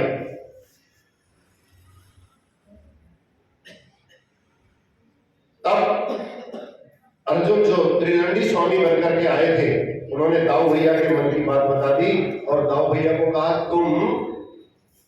तुम्हारे हाथ की रेखा बताते हैं कि तुमने अपनी बहन के लिए वर भी ढूंढ लिया है। दाऊ भैया को बहुत अच्छा लगा। दाऊ भैया कहते, भैया किससे सोचा है? कहा, ये अभी मैं नहीं बताऊंगा, तुमने कहां समझ, लेकिन तुमने ढूंढ लिया है। दाऊ भैया बड़े प्रसन्न हुए। कहा, महाराज आपका आशीर्वाद मिलेगा तो हमारी बहन का विवाह बहुत जल्दी हो जाएगा और आप चल करके हमारे घर को भी पवित्र कीजिए। अर्जुन बोले, भैया हम वैसे तो गृहस्थियों के यहाँ आते नहीं है, त्रिदंडी स्वामी थे, स्वामी बन करके आए। कहने लगे, ऐसे हम आते नहीं हैं, चलो फिर भी आपकी बहुत ज्यादा श्रद्धा है तो हम आपके घर चलते हैं। घर गए, घर जा करके वहां कन्हैया ने देखा, कन्हैया ने भी अर्जुन को प्रणाम किया, स्वामी जी को प्रणाम किया। अब प्रणाम करके सब वहां बैठे। भगवान बोले, आइए महाराज। अर्जुन को अंतःपुर में ले गए और अपनी बहन सुभद्रा को दिखाया, देखो कोई सिद्ध बाबा आए हमारे घर में, तुम बढ़िया से बढ़िया भोजन में जाओ, आज महाराज जी प्रसादी यहीं पाएंगे। सुभद्रा भोजन बनाने लगी और भोजन बना करके अंतःपुर में सुभद्रा जी जैसी भोजन परोस करके आई, तुरंत कन्हैया ने कहा, बहन तू इनको भोजन करा, मेरे को थोड़ा जरूरी काम आ गया, मैं जरा वो काम को निपटा करके आता हूँ। सो कन्हैया वहां से चल दिए। अब सुभद्रा जी जब भोजन करा रही है तो टुक टुक करके अर्जुन की तरफ देख रही है। कहती, जिस अर्जुन के को मैंने सुना है तो ये वही लग, तो चेहरा तो मिलता जुलता लग रहा है, लेकिन नहीं, सिद्ध स्वामी जी आए हैं, मैं ऐसे नहीं कर सकता हूँ, कर सकती हूँ। फिर सुभद्रा ने मन में सोचा कि मैं बार बार अर्जुन के ही बारे में सोचती रहती हूँ ज्यादा, इसलिए मुझे शायद ऐसा दिखाई दे रहा है। अब सुभद्रा जी ने तुरंत एक विचार बनाया। सुभद्रा जी ने आवाज लगाई, जैसी थोड़ा सा बाहर को निकली, अर्जुन। अर्जुन कहा तो तुरंत अब जिसका नाम होगा वो तो अपना नाम लेने तुरंत खड़ा हो जाएगा। अर्जुन त्रिदंडी स्वामी थे, तुरंत खड़े, आंख उनकी ऐसे देखी, सुभद्रा समझ गई। सुभद्रा ने कहा, यही स्वामी जी छुप करके हमारे यहाँ आए हैं। जैसे ही अर्जुन ने चौंक करके देखा तो बस महाराज जी बन करके बैठे हैं, इसलिए अपना नाम सुन करके चौंके हैं। सुभद्रा जी ने भोजन परोसने के लिए आई, मुस्कुरा करके कहती है, महाराज काय को बहुरूपिया बने बैठे हो? अरे हम तो तुम्हें पहले से ही पहचानते हैं, महात्मा बनकर। सुभद्रा जी ने पूछा, अच्छा ये बात है? अर्जुन ने कहा, ठीक है, समझ गई हो ना, और तुम मेरे से ही शादी करना चाहती हो? कहा, हाँ महाराज। बस महाराज जी वहां से प्रसाद पा करके चल पड़े और बता दिया, कल मैं मंदिर में दर्शन करने के लिए पहुंचूंगा, तुम भी वहां दर्शन करने के लिए पहुंचना सुभद्रा को। मैं त्रिदंडी स्वामी बन करके आऊंगा, तुम भगवान जी का दर्शन करने के लिए आना। और दूसरे दिन सखियों से घिरी हुई जैसे ही मंदिर में पूजा करने के लिए पहुंची, दो चार जो रक्षक थे वो राजकुमारी की रक्षा में चले। सुभद्रा जी भगवती मंदिर के में पूजन करने के लिए पहुंची और जैसे ही बाहर निकली तो अर्जुन ने तुरंत हाथ पकड़ा और वही स्वामी के वेश में, त्रिदंडी स्वामी के वेश में अपने रथ में बैठाया और उस रथ को वायु वेग से दौड़ा दिया। जो ही अर्जुन ने साधु वेश में सुभद्रा जी को दौड़ ले गए, हरण किया, तो सैनिकों को एकदम याद आया, चक्कर में पड़ गए। अब दाऊ जी के पास दौड़ करके गए, महाराज वो कल जो त्रिदंडी स्वामी आया था ना, वही स्वामी सुभद्रा बहन को भगा करके ले गया। अब दाऊ जी की समझ में नहीं आई ये बात। दाऊ जी ने कहा, एक महात्मा लोग ऐसा कैसे कर सकते हैं? बात कुछ समझ में नहीं आई। बड़ा पाखंडी निकला, बड़ा ढोंगी बाबा निकला, कई बात से उस समय जिंदा नहीं छोड़ूंगा। हल मुसल संभालने लगे, जैसे ही संभालने के लिए लगे तो भगवान बैठे बैठे, भगवान कन्हैया को कहा, कन्हैया तुम भी चल मेरे साथ। अब कन्हैया बैठे बैठे मुस्कुरा रहे हैं। जब दाऊ जी ने देखा कि मैं चल कह रहा हूं और कन्हैया मुस्कुरा रहे हैं, तो भगवान बोले दाऊ जी सुन लिया है, मैं आपके साथ जरूर चलूंगा। तो महाराज जी कल आए थे, वही बहन को लेकर के भागे हैं, तो राम राम तुम ऐसा क्यों कह रहे हो, ऐसे जैसे कुछ हुआ ही ना हो, तुमको पता ही नहीं है कि वो स्वामी जी लेकर के भाग गए हैं। भगवान कहते हैं इतनी बड़ी घटना हो गई। दाऊ जी कहते हैं तुम हाथ पर हाथ धरे बैठे हो, बताओ ऐसे कैसे हो सकता है। भगवान बोले दाऊ जी यही तो मैं सोच रहा हूँ, आखिर हमारे बल और पराक्रम को कौन नहीं जानता है, बताओ। अगर ये साधु कौन हो सकता है जिसने हमारी बहन का हाथ पकड़ने का इतना बड़ा साहस दिखाया है, कोई वीर बाकुरा ही तो होगा। कोई बात नहीं, वैसे हिम्मत नहीं कर सकता था तो उसने साधु वेश में आकर के हिम्मत कर ली, भैया हमसे लड़ने की हिम्मत की है तो कोई बात नहीं। वो दाऊ जी कहने लगे जब तक तू सोचेगा तब तक वो कहां से कहां पहुंच जाएगा, इसलिए जल्दी बैठ तू, अभी मैं उसको ठिकाने लगाता हूं। भगवान बोले भैया तुमने लड़ने का फैसला ले लिया है तो पीछे मैं भी नहीं हटूंगा, आपके साथ ही रहूंगा। मैं चाहता हूं कि हमारी बहन का विवाह कोई हिम्मत वाला ही हो, उससे हो जाए। और वो हमें मिल गया। भैया हमारे सामने में इतना वीर ही होगा जिसकी इतनी हिम्मत भी होगी, हमको उठा करके, हमारी बहन को उठा करके हमारे सामने में ले गया। तो दाऊ जी बोले मैं भी सोच नहीं सकता, ऐसा हुआ तो हमारी तो नाक कट जाएगी। भगवान बोले दाऊ जी वह हमें पराजित करके सुभद्रा को ले गया, तो जो थोड़ी बहुत नाक है ना, अगर हम उसके पास लड़ने के लिए गए, पता चला हमको ही उसने पराजित कर दिया, जो थोड़ी बहुत इज्जत बची है वो भी चली जाएगी हमारी। ऐसा मत करो। आखिर जो कदम उसने उठाया है कुछ सोचकर ही उठाया होगा। तो फिर भी भगवान दाऊ जी कन्हैया को लेकर के रथ में दौड़ पड़े। तो कन्हैया ने कहा पहले बड़े गौर से देखो रथ को चला कौन रहा है। आओ बाबा तुम्हारी बहन को भगा करके ले गया कि तुम्हारी बहन को बाबा को भगा करके ले गई। देखा तो रथ को सुभद्रा हाँक रही थी। दाऊ जी समझ गए। दाऊ जी कहते कन्हैया तेरी लीला हमारी समझ में नहीं आती है। तो दाऊ जी जैसे ही ये व्यंग बाण भगवान ने चलाए तो कहा भैया ठीक है, अर्जुन का एक नाम है सव्यसाची। एक हाथ से घोड़ा दौड़ा रहे थे और एक हाथ से धनुष बाण चला रहे थे, ये कौशल था अर्जुन के अंदर।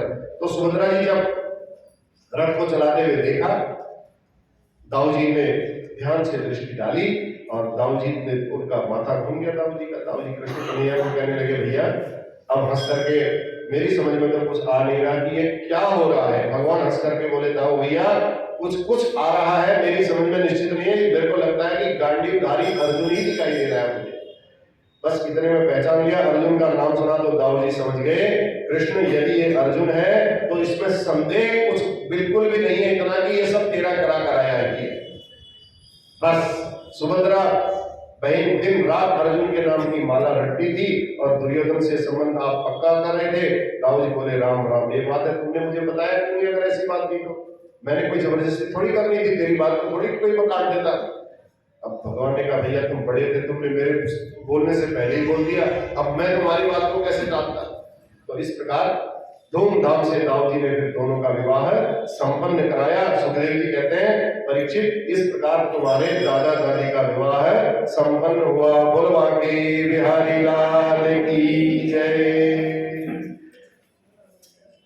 फिर भगवान ने वेदों में भगवान की स्तुति, ये बड़ा दिव्य अलौकिक विषय है, विद्वानों का विषय है। सुखदेव जी कहते हैं परीक्षित एक बार महात्माओं के बीच में देवताओं को लेकर के वे कौन श्रेष्ठ है, बड़ा भारी प्रसंग छिड़ गया। तीनों देवताओं में कौन महान है। ब्रह्मा जी को अब ये दायित्व तो भृगु जी के ऊपर सौंप दिया गया कि बताओ तीनों देवताओं में ब्रह्मा विष्णु महेश में कौन श्रेष्ठ है। तो भृगु जी ने ब्रह्मा जी को प्रणाम नहीं किया तो ब्रह्मा जी क्रोधित हो गए भृगु जी को देख करके, मैं सामने में खड़ा हूं, तुमने मेरे को राधे राधे भी नहीं किया, राम राम भी नहीं किया। शिव जी को आलिंगन नहीं किया तो शिव जी मारने के लिए दौड़े भृगु ऋषि को। परंतु जैसे ही विष्णु भगवान के गए नारायण की छाती पर भृगु ने पांव रखा तो भगवान ने तुरंत भृगु का पांव पकड़ लिया, पांव उठा लिया और नीचे से सहलाने लगे। कहा प्रभु मेरी इस कठोर छाती से आपके पांव में कोई पीड़ा तो नहीं थी, कोई चोट तो नहीं लग गई, कोई चुभा तो नहीं। बस भृगु जी के जैसे चरण दबाए, अतीव कोमलो तातव चरणों ते महामुने इत्युक्ता विप्र चरणों मर्दयम स्वेन पाणिना। अपने हाथ से ही भगवान उनके चरण सहलाते रहे तो भृगु जी गदगद हो गए, जय हो प्रभु। और सबके बीच में भृगु महाराज ने घोषणा कर दी कि मेरी दृष्टि में श्रीमद नारायण से बढ़कर के कोई और श्रेष्ठ नहीं है। तो इस प्रकार सुखदेव जी कहते हैं, परीक्षित, एक बार अर्जुन द्वारिका आए और भगवान की द्वारिकापुरी में प्रभु के सामने अचानक एक ब्राह्मण अपने मृत पुत्र को लेकर के आ गया और भगवान के सामने रख करके कहता है, भैया आप इतने बड़े राजा हो, आपके राजा के पाप से ही प्रजा में ऐसा होता है, पिता की उपस्थिति में पुत्र का अंत हो जाए, तो आप लोग राजा के रूप में राजा नहीं हो बल्कि नट हो, आप खाली नौटंकी करते। ऐसे अपशब्द जब बोलने लगा तो अर्जुन सामने में बैठे थे भगवान के सामने में, ब्राह्मण ने कहा, मेरे एक दो नहीं कितने बच्चे पैदा हो गए लेकिन तुरंत मेरे सामने में समाप्त हो जाते। अर्जुन ने कहा, इस बार जो बच्चा पैदा होगा तो मैं उसकी रक्षा करूंगा, तुम मेरे गांडी को नहीं जानते। जिन बालकों की रक्षा श्री कृष्ण, प्रद्युम्न, बलराम, संकर्षण आदि नहीं कर सके, ब्राह्मण कहता है तुम क्या करोगे? जब ब्राह्मण ने ऐसा कहा तो अर्जुन ने कहा, इस बार मेरी ड्यूटी है, मैं करूंगा। भगवान ने अर्जुन की तरफ गौर से देखा, अर्जुन ने कहा, मैं वचन देता हूं यदि रक्षा नहीं कर सका तो मैं आत्म दहन कर लूंगा। तो ब्राह्मण को विश्वास दिलाया। अर्जुन बोले, अब की बार जब बालक हो तो मुझे बुलाना। 10वें पुत्र का जन्म होने का समय आया तो ब्राह्मण बुलाने आए, अर्जुन चलो। दौड़े दौड़े अर्जुन ने जहां पर बच्चा होता, प्रसूति का ग्रह जो था, उसको बाणों से ऐसे आच्छादित कर दिया, उसके अंदर हवा भी प्रवेश नहीं कर सके। ब्राह्मण तुरंत, और जब आज पहले तो मृत शरीर मिलता था बच्चों का, लेकिन आज बच्चे का मृत शरीर भी नहीं, बच्चे शहीद ही उठा करके वहां से ले गए 10वें। अब अर्जुन ने ब्राह्मण से कहा, महाराज बालक का कहीं पता नहीं कहां गया। अर्जुन तीनों लोगों में भटकते रहे, कोई सुराग नहीं मिला। जब निराश होकर के लौट करके आए तो ब्राह्मण ने अर्जुन को खूब खरी खोटी सुनाई। देख अर्जुन मृषावादम दिगात्पुष्वागिनो धनु, धिक्कार है तुम्हें और तुम्हारे धनुष के लिए, तुम अपने गांडीव धनुष की बहुत बड़ी भारी प्रशंसा कर रहे थे, बड़ी सेठी भाग रहे थे। अर्जुन तो आत्मदहन करने के लिए तैयार हो गया और मेरी प्रतिज्ञा पूरी नहीं हुई। तो इतने में भगवान द्वारकाधीश आए। द्वारकाधीश ने कहा, अभी इतनी जल्दी मत करो अर्जुन, एक बार हमारे साथ भी प्रयास करके देख लो। बालक गया तो गया कहां? अर्जुन को भगवान ने अपने रथ पर बैठाया और वायु वेग से रथ को दौड़ाया।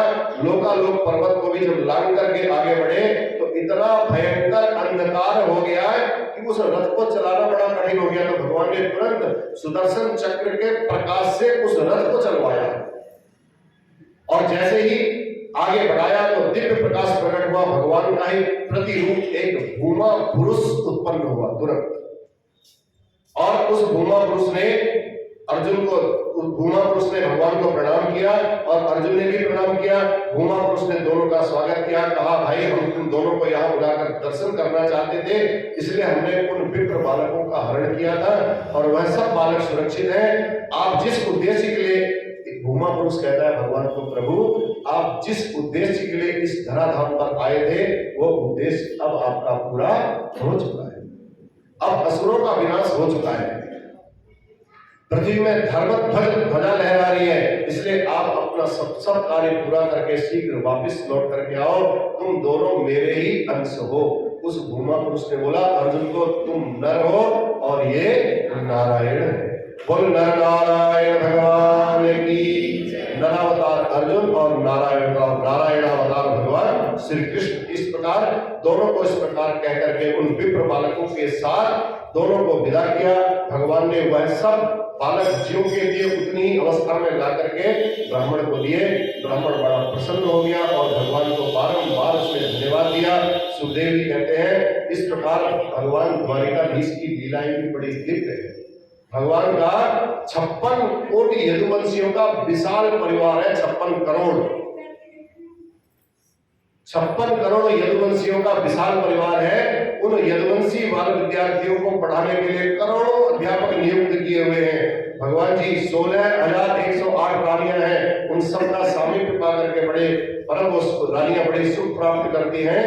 लेकिन अब उन रानियों को भी जब भूमा पुरुष ने ऐसा बोला, दूसरे दिन से उन रानियों को अंदर से कुछ अच्छा नहीं लगा, फील अच्छा नहीं लगा। उन्हें अज्ञात आशंका हो रही है अपने मन में ही अचानक, पहले नहीं होती थी ऐसी, कि हमारे प्रियतम का कहीं हमारे से बिछोह तो नहीं हो जाएगा। कुरली पक्षी की विकल ध्वनि जब सुनती हैं तो उन पक्षियों से ही भगवान की चर्चा करती हैं। इसे महिषी गीत कहते हैं। अरे कुरली, क्या हमारी तरह प्रियतम के वियोग से दुखी होकर तुम भी विलाप कर रही हो? क्या तुम्हें भी नींद नहीं आ रही है? इस प्रकार पुकार पुकार करके प्रीतम की निद्रा को तुम भंग मत करना, हमारे द्वारिकाधीश सोए हुए हैं। तो ऐसे उसको कहते हैं। इस प्रकार से पुकार पुकार करके जब हंस, स्वागत है आपका, आओ हम तुम्हें बढ़िया दूध पिलाते हैं, ये सुंदर दुग्ध पान करो, हमारे प्रियतम भगवान श्री कृष्ण के सुंदर चरित्रों को सुनकर के मुग्ध हो करो, तब क्या तुम्हें हमारे पास भगवान ने ही भेजा है? इस प्रकार जैसे विरही को सारा जगत अपने प्रियतम से संबंधित प्रतीत होता है, उसी प्रकार भगवान की परम प्रिय पटरानियां भी भगवान की चर्चा उन पक्षियों से क्या करती थी, ऐसा उनका समय संपन्न होता था। इसके साथ ही भागवत का 10वां स्कंद 90 अध्यायों के साथ ये पूर्ण हुआ। बोल कृष्ण भगवान की, दीनबंधु भगवान की जय। हमारे ऊपर भी तो भगवान ने बड़ी कृपा की है, हम भी तो दीनहीन ही है, भगवान के आगे तो हम बहुत बिल्कुल भी कुछ नहीं है, देश मात्र भी कुछ नहीं, इसलिए दीनबंधु भगवान की जय। 11 स्कंद को मुक्ति स्कंद कहते हैं। जब भगवान द्वारकाधीश ने देखा कि असुरों का संहार करके पृथ्वी का भार दूर हो गया है, अब मुझे ऐसा लगता है कि कहीं मेरे जाने के बाद मेरा जो वंश है यदुवंश, ये कहीं भार न बन जाए इस पृथ्वी पर। 56 करोड़ यदुवंशी है, एक से एक बलशाली है उनमें भी। तो प्रभु को लगा कि इनके अंदर बड़ी उत्कंठता न आ जाए, तो इसलिए भगवान तो सर्वैश्वर्य संपन्न है, जो चाहे वो कर सकते हैं। तो भगवान ने संकल्प किया, इसी प्रकार जैसे ही संकल्प किया तो संतों का भगवान के उस द्वारिका में आगमन। द्वारिका में संत आए, भगवान ने सबका सम्मान किया, कहा प्रभु हमारी हार्दिक इच्छा है कि आप द्वारिका में अपना चातुर्मास्य संपन्न करें। महात्माओं ने कहा प्रभु अगर आप ऐसा चाहते हैं तो हम यहीं बैठ करके तब कर लेंगे, तब कर लेंगे। एक बगीचे में महात्माओं के लिए बड़ा सुंदर भगवान ने प्रबंध कर दिया और महात्माओं अपने आसन जमा लिए, वहीं भगवान बड़े भाव से उनके दर्शन करते थे। जब जाते थे बड़े प्रेम से प्रणाम करके कुशल क्षेम पूछते थे। परंतु भगवान के जो यदुवंशी बालक थे वो सब एकत्रित होकर के आपस में चर्चा कहते थे, बाबा लोग यहाँ खाते पीते रहते हैं, पड़े रहते हैं, न ही कुछ भजन करते हैं न कुछ करते हैं, इन्हें कुछ आता जाता भी नहीं है। चलो आता जाता नहीं है, कुछ परीक्षा लेके देखे, कुछ आता भी ऐसे ही है, खाली पड़े रहते हैं, हमारे यहाँ पर क्या पड़े रहते हैं। सुना है साधु संत लोग बड़े त्रिकालज्ञ होते हैं, बड़े ज्ञानी होते हैं, सारे यदुवंशी बच्चे जितने थे भूत भविष्य सब जानते हैं। तो बच्चों ने इकट्ठे होकर के महात्माओं के पास चले। जामवती का एक पुत्र था शाम, उस शाम को बढ़िया साड़ी पहनाई, दुपट्टा पहनाया, बिंदी लगाई और उसके पेट पर खूब सारी साड़ियां बांधी, उसका पेट बड़ा ऊंचा कर दिया। और बच्चों ने मिलकर के सब महात्माओं के पास गए और कहा महाराज ये गर्भवती महिला आपके पास आई है और ये आपसे कुछ पूछना चाहती है। तो महात्माओं ने कहा आओ बच्चों कैसे आना हुआ? कहा महाराज ये हमारी भाभी जी है, ये आपसे कुछ पूछना चाहती है। प्रश्नम बिलक जति साक्षात प्रभुता अमोघ दर्शना। आप तो महाराज त्रिकालज्ञ हैं, आप तो सब कुछ जानते हैं, आप बताइए अब की बात इनका क्या होने वाला है? बेटा होने वाला है या बेटी होने वाली है? अब बेचारे कोई ध्यान लगा रहा है, कोई नाक बंद कर रहा है, कोई कान बंद कर रहा है। साधु महात्मा सबके सब परेशान, किसी की समझ में ही कुछ ना आ रहा। जब हो तो सब समझ में आए, अब है ही नहीं तो समझ में क्या आए। साधु महात्मा भी परेशान हो गए। अब सब एक बच्चे जितने थे वो यदुवंशी जितने थे सब एक दूसरे की तरफ देख करके इशारा कर रहे हैं, हंस रहे हैं, साधु महात्माओं को देख परिहास कर रहे हैं। अब उनकी परीक्षा लेने के लिए उनका परिहास कर रहे थे। तो एक महात्मा समझ गया कि भाई, उसको लगा कि ये बच्चे हमारा मजाक उड़ा रहे हैं। कहा ए बच्चों तुमको शर्म नहीं आती है, लज्जा नहीं आती है तुमको? महात्मा से तुम ऐसा मजाक करते हो, भागो यहाँ से। बच्चे तो पूरा मन बना करके आए थे कि महात्मा से पूछेंगे भाभी जी को क्या होएगा। बच्चों ने कहा भैया आपने बताया नहीं। महात्माओं से कहा महाराज आपने बताया नहीं हमारी भाभी जी को क्या होगा, आता जाता कुछ है नहीं, आप बता क्या सकते हो? बड़े भगवान ने पहले ही घोषणा कर दी थी कि उद्दंडता इनकी बहुत बढ़ गई। तो भगवान ने तो अपनी लीला से ऐसा किया, तभी तो महात्मा वहां पधारे। कहा बताओ भाभी जी को क्या होगा। इस प्रकार बच्चों ने व्यंग भरी बातें की और बगल में बैठे थे तो सब के सब एक से एक महात्मा, बड़े ज्ञानी महात्मा बैठे थे। महात्मा दुर्वासा जी बोले इधर आओ, मैं बताता हूं। बच्चे उनके पास गए, महाराज बताओ, आप बता दो। उन्होंने क्रुद्ध होकर के कहा मूर्खो, न इसका बेटा होगा न इसकी बेटी होगी, एक लोहे का मूसल होगा इससे। सबके सब घबरा गए। अब तुरंत सांब के सबने वस्त्र उतारे और जैसे ही वस्त्र उतारे तो उधर में एक बहुत बड़ा मूसल। बस मूसल देखते ही तो सब घबरा गए। अब घबरा गए तो अब सब बालक संतों के वचन को सत्य मानते हुए महाराज उग्रसेन, उस समय राजा थे, उग्रसेन के पास गए। कहा महाराज हमसे ऐसी गलती हो गई। उग्रसेन ने कहा तुमने बहुत बड़ी गलती कर दी, तुम्हें ऐसे संत और ब्राह्मणों का अपमान नहीं करना चाहिए था, तुमने बहुत बड़ी गलती कर दी है। भगवान श्री हरि इतना समझाते रहे कि संत ब्राह्मणों से दूर रहा करो, फिर भी तुमने राजा नृग की जो गिरगिट बन गया था उसकी बारे में तुमको भगवान ने समझाया था ना, वहीं पर ले जाकर के समझाया था, फिर भी तुम्हारी समझ में नहीं आया, तो अब इसमें मैं भी कुछ नहीं कर सकता हूँ। अब उनको लगा कि कहीं इस घटना का हमारे प्रभु को, द्वारकाधीश को पता चल गया तो हमारा जीना तो बच जाएगा। वो तो संत विरोधी है ही नहीं, और उनको पता चलेगा कि संतों का इन्होंने ऐसा अपमान किया है तो सहन नहीं कर पाएंगे। तो इस बात का पता न चले, उन्होंने उस मूसल, लोहे के मूसल को चूरा चूरा चूरा घिस घिस करके इतना चूरा बना दिया, और जो चूरा बनाया वो जाकर के समुद्र में फेंक दिया। और एक छोटी सी अब बच गई। अब कद्दूकस करते हो तो छोटा सा बच ही जाता ना, हाथ से घिसा नहीं जाता है। ऐसे ही उस मूसल की एक कीली बच गई और उसको समुद्र में फेंका तो समुद्र में एरका नाम की घास उत्पन्न हो गई, वो पैनी घास। उस मूसल को घिसते घिसते एक पैनी कील बची, जो उस मछली को समुद्र में डाला तो उस कील को मछली ने निकल लिया, मछली को मल्लाह ने पकड़ा, मल्लाह ने कील निकाली, उस कील बहेलिया ने उस कील का एक सुंदर बाण बनाया। और सर्वांतमयी प्रभु को जब सब पता चल गया तो परंतु न प्रभु ने किसी को स्पष्ट कहा और न भगवान ने किसी को कुछ पूछा, क्योंकि सब ये भगवान की इच्छा से ही हो रहा था। बोल भागे बिहारी लाल की। तो इस प्रकार देवर्षि नारद भ्रमण करते हुए द्वारिका में आए। भगवान ने बड़ा दिव्य स्वागत किया। कहा महाराज मैंने सबको तत्व ज्ञान दे दिया है, देवकी वसुदेव अभी तक मुझे केवल बच्चा ही समझ रहे हैं। नारद जी को कहा आप जाकर के इनको थोड़ा समझा, इनके मन में अभी भी ये ज्ञान नहीं आया कि हमारा ये भी भगवान है, ये बच्चा ही समझ रहे हैं। क्योंकि जब पेरेंट्स से बच्चे नहीं समझते टीचर की बात जल्दी समझ जाते हैं, ऐसे ही भगवान ने कहा भैया मेरी बात में आप टीचर बनो, आपकी बात जल्दी समझेंगे। तो नारद जी को ये जिम्मेदारी दी। तो भगवान की आज्ञा से नारद जी वसुदेव जी के पास आए। वसुदेव जी ने पूजन किया। कहा महाराज कृपा करके हमारे कल्याण का कुछ उपाय बताओ, भागवत धर्म हमें बताओ। नारद जी को लगा कि यदि सीधे सीधे प्रारंभ कर दूंगा, हो सकता है वसुदेव जी को लगेगा कि भैया कृष्ण भगवान ने इनको समझाया है तो इनकी समझ में कुछ नहीं आएगा। वसुदेव जी ने कहा भैया ऐसा है, एक प्रसंग सुनाया। नारद जी ने कहा वसुदेव जी महाराज यही प्रश्न एक बार जनक जी ने नव योगेश्वरों को सुनाया था। प्रसंग बड़ा लंबा है, ज्यादा नहीं सुनाएंगे उस प्रसंग को। और उन 9 महात्मा जो नव योगेश्वर हैं, उन्होंने महाराज वसुदेव ने 9 महात्मा जनक जी के दरबार में पहुंचे और जनक जी ने उन सबका पूजन किया। तो जनक जी ने यही बात उन नव योगेश्वरों को पूछी थी। वही क्या पूछी थी? दुर्लभो मानुषो देहो देहिनाम क्षण भंगुर तत्रापि दुर्लभम मन्ये वैकुंठ प्रिय दर्शनम। मनुष्य शरीर बड़ा दुर्लभ है और उसमें भी पहले तो मनुष्य शरीर दुर्लभ है, उसमें मनुष्य शरीर मिल जाए तो निश्चिंत होकर के नहीं रहना चाहिए।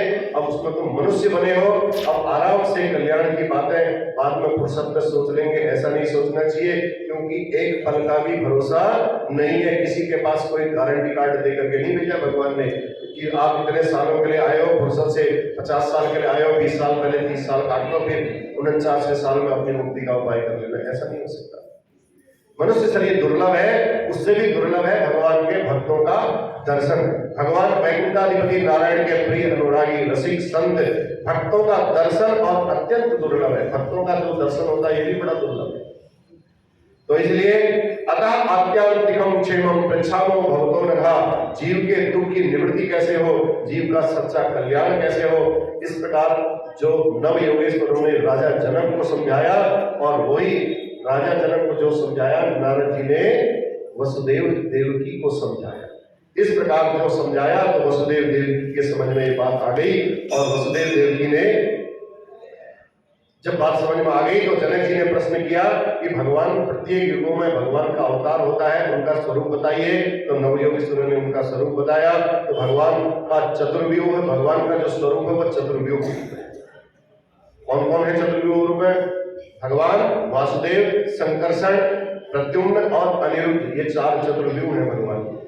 बड़ा बच्चों, परंतु कलयुग में भगवान का स्वरूप है, इससे संकीर्तन का ही प्राधान्य है। कलयुग में भगवान का संकीर्तन ही सबसे श्रेष्ठ है। संकीर्तन के द्वारा ही कलिकाल में भगवत प्राप्ति सुगमता से की जा सकती है। सुन लो, और भगवान राम का, कृष्ण का, किसी का भी आप आराधन करो, भगवान श्री कृष्ण का स्वरूप कैसा है, उसके चरणारविंद कैसे हैं। हम मंगलाचरण में रोज श्लोक बोलते हैं, ध्येयं सदा परिभवग्नमभीष्टदोहं तीर्थास्पदं शिव विरिञ्चिनुतं शरण्यं भृत्यार्तिहं प्रणतपाल भवाब्धिबोधं वंदे महापुरुष दे चरणारविंदम। तो भगवान के श्री चरणों में सारी कामनाएं पूर्ण हो जाती हैं, चाहे वो धर्म हो, अर्थ हो, मोक्ष हो, चारों पुरुषार्थ जीव को प्राप्त हो जाते हैं। तो इस प्रकार अन्य युगों में जब तक साधना न करो तब तक विश्रांति नहीं मिलती है। और इस कलयुग में देखो, भगवान ने कलयुग को सबसे श्रेष्ठ भी बनाया है। कलयुग में खाली संकीर्तन कर लो, प्राणियों का कल्याण तुरंत हो जाता है। इससे सरल और सुगम कोई दूसरा उपाय नहीं है। हरेर नाम केवलम कलौ नास्तेव नास्तेव नास्तेव गतिरन्यथा। अन्य युगों के प्राणी को तो कलयुग में लाने के लिए लालायित रहते हैं, परंतु कलयुग में जन्म लिया है तो इतना कठिन साधन करने की आवश्यकता नहीं है। तो कलयुग में भगवान राम का आश्रय लेकर के जीव कल्याण को प्राप्त करता है। अन्य युगों की प्रजा कलयुग में जन्म लेने के लिए तरसती है। सतयुग, त्रेता, द्वापर वाली जो प्रजा है वो कलयुग में जन्म लेने के लिए तरसती है। और भगवान सर्वात्मा के चरणों में अपने शरणागत जिसने कर दिया वह समस्त ऋणों से ऋण हो जाता है। भगवान के चरणों में जो शरणापन्न हो गया वह देव ऋण, पितृ ऋण, ऋषि ऋण आदि से ऋण हो जाता है। उसके ऊपर फिर कोई ऋण शेष नहीं रहता है। इसलिए भगवत प्राप्ति, भगवान की भक्ति यही सर्वोपरि है। तो वसुदेव जी ने उन श्री कृष्ण को तो अपना बच्चा, भगवान नारद जी ने कहा तुम अपना बच्चा मत समझो, वो साक्षात भगवान है, ऐसा कह करके देववृंद भगवान के पास देववृंद प्रकट हुए और दिव्य स्तुति की आपकी लीला का जो उद्देश्य था प्रभु अब समाप्त हो गया है। और 125 वर्ष के लिए इस धराधाम पर आकर के आपने समस्त असुरों का संहार किया, सबको भगा दिया, और अब आप कृपा करके अपने स्वधाम को पधारो। वही जो कील मछली ने निकली थी, जो उसने तीर बनाया था, एक व्याध ने, भगवान सब अपने उनके यदुवंशी तो लगभग सब अपने धाम को जा चुके थे। भगवान एक वृक्ष के नीचे बैठे और ऐसे करके बढ़िया करके पांव ऊपर करके ऐसे बैठे थे। तलवे बड़े लाल लाल कोमल थे भगवान के, और उस व्याध ने सोचा कि कोई ये पक्षी है, तीर मारा प्रभु के चरणों में, वो तीर लगा प्रभु के मुंह से आह करके निकला, उसको लगा वो ये गलती हो गई। द्वारकाधीश के पास आकर के क्षमा मांगी। वो जो तीर मारा था वो बाली ही था, पिछले जन्म का बाली। भगवान ने छुप करके तीर मारा था, आज बाली ने वही बदला भगवान से लिया। भगवान के पूरे शरीर से एक दिव्य अलौकिक ज्योति निकली जो जाकर के ऊपर समा गई।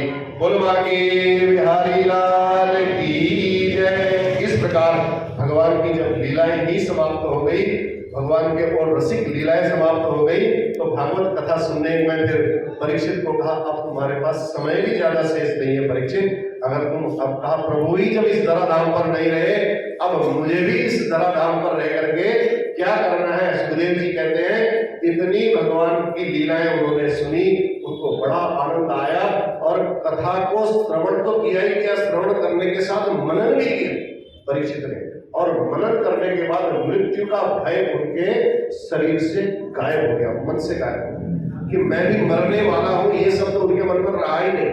बार बार भगवान को कहते थे ना, ये कथा सुनाओ, सुखदेव जी को कहते थे ये सुनाओ ये सुनाओ, तो मृत्यु भय तो पहले ही समाप्त हो गया था। तो ये भगवान की जो कथा है ये मृत्यु का भय भी दूर कर देती है। बोलवा के बिहारी लाल की। तो इस प्रकार भगवान का ये जब संसार से समाप्त अपने लीला धाम को भगवान पधारे तो सुखदेव जी ने कहा परीक्षित अब ऐसा करें, अब हम भी अपने धाम को पधारते हैं और तुम्हारा भी अंतिम समय बहुत निकट है। परीक्षित को कहा तुम्हें किसी प्रकार का भय तो नहीं है? कहा प्रभु आप मेरे सामने में हो, आपने मुझे इतने प्रेम से कथा सुनाई, फिर भी आप मेरे से पूछ रहे हो भय? भय तो लेश मात्र भी नहीं है, एक कण के मात्र भी मेरे मन में नहीं रहा। अब तक्षक आए चाहे कोई आए, अब मेरे प्राणांत होंगे तो मुझे इस शरीर से कोई भी मोह नहीं रह गया है। सुखदेव जी महाराज अपने धाम को पधारे और उसी समय ऐसे माला चढ़ी थी, माला पर एक कीट आया, उस कीट को जैसे ही उस कीट ने सुखदेव और परीक्षित के पास बैठा था, परीक्षित जी ने जैसे ही प्रसाद दे रहे थे सबको, वो कीट अपना बड़ा आकार लेकर के तुरंत परीक्षित को उसने डस दिया और परीक्षित भी अपने धाम को पधारे। बोलवा के बिहारी लाल की। तो इसलिए इस कलयुग में कलुषित प्राणियों का कल्याण करने की कामना से भगवान श्री कृष्ण शब्द विग्रह के रूप में भागवत के मध्य में विराजमान है। ये जो भागवत है भगवान श्री कृष्ण ही शब्द के रूप में साक्षात विराजमान है। भगवान के अंदर ही होते ही कलयुग ने अपना पैर जमाना प्रारंभ कर दिया और 6 अध्यायों में भगवान ने कलयुग के धर्म का वर्णन किया। तो इस प्रकार सारी बातें बताई, कलयुग के प्राणी कैसे होंगे, क्या होंगे, कहाँ जाएंगे, कैसे करेंगे, ब्राह्मण कैसे होंगे, क्षत्रिय कैसे होंगे, वैश्य कैसे होंगे, सबके बारे में बताया। भैया यहाँ सब मनमानी करने का ज्यादा हिसाब किताब चलेगा भगवान के जाते ही, तो फिर उसके बाद कलयुग का अवतार होगा। अब कलयुग जब कलिकाल आ जाएगा तो कलयुग का अवतार होगा, कहाँ होगा? उत्तर प्रदेश का मुरादाबाद जिला होगा। संभल नाम की उसमें एक तहसील है, विष्णु शर्मा नाम के ब्राह्मण के घर में भगवान का कल की अवतार होगा। और प्रभु के कल की अवतार का जो स्वरूप होगा वो भी सांवला ही होगा भगवान की तरह। बोलवा के बिहारी लाल की। तो उन्हें प्रकट करके सूर्य वंश, और जब कल की भगवान प्रकट होंगे फिर वो सूर्य वंश और चंद्र वंश की स्थापना करेंगे, वहीं से सती फिर प्रारंभ हो जाएगा। कलयुग के अब 800 वर्ष शेष रहेंगे, तब कल की भगवान का प्राकट्य होगा। कलयुग की आयु कितनी है? 4,32,000। और इस समय कितनी चल रही है? 5,116 वर्ष अभी बीते हैं, ज्यादा नहीं बीते हैं, अभी बहुत समय है। 4,32,000 है, 5,116 वर्ष बीते हुए हैं। तो सुखदेव जी ने इन बहुत सी की घटनाओं का संकेत दिया परीक्षित को। बस सुखदेव जी महाराज भी चल पड़े, अपने राम भी चलते हैं, परीक्षित के बारे में बता दिया, परीक्षित भी चल पड़े। इसलिए सिद्धोस्म्यहम् अनुगृहीतोस्मि, परीक्षित ने एक शब्द बोला, भगवान सुखदेव जी को कहा बिल्कुल मैं बहुत आपका अनुग्रही हूं, आपने मेरे ऊपर बहुत कृपा की, जो भगवान के इन दिव्य चरित्रों को दिन रात इतने प्रेम से आपने मुझे श्रवण कराया। प्रभु आपका मैं बहुत अनुग्रही हूँ। अनिग्रहितों से जगाम भिक्षुभी साकम नरदेवेन पूजिता। प्रारब्ध के अनुसार नाग छद्म वेश में आया और परीक्षित को डसा, परीक्षित का देह भस्म हो गया। परीक्षित का जो पुत्र था जन्मेजय, उसने काल सर्वेष्टि यज्ञ किया।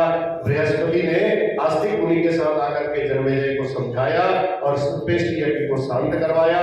सूची कहते हैं सौनकादि ऋषियों को भी तो बता रहे थे सूची, तब सूची कहते हैं सौनकादि ऋषियों। इस प्रकार हमने सुखदेव और परीक्षित के बीच में जो श्रीमद् भागवत संहिता का श्रवण कराया, जिसमें 18,000 श्लोक हैं।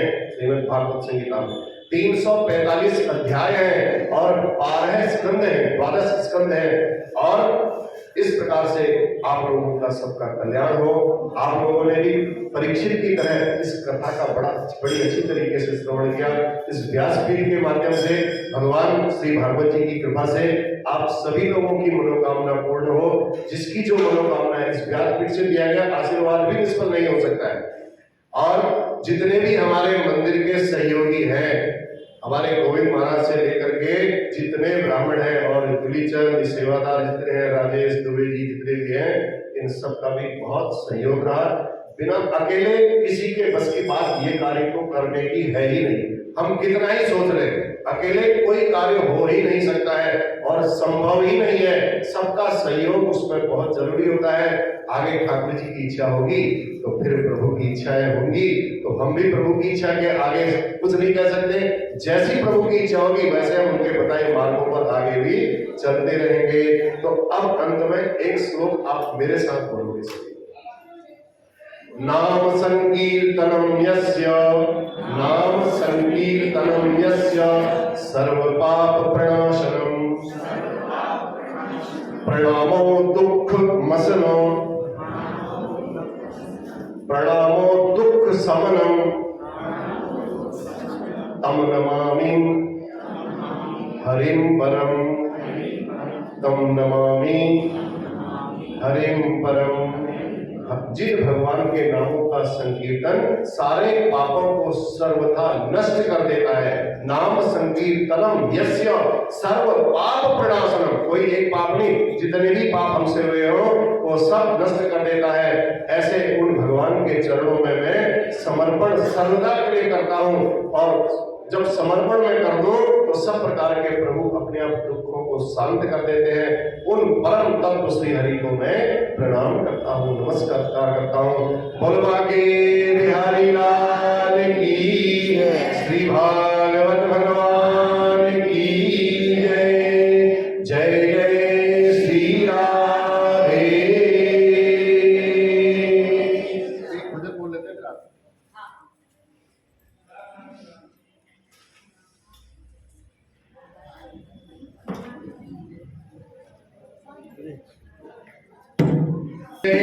मिल गए आज में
मिनट।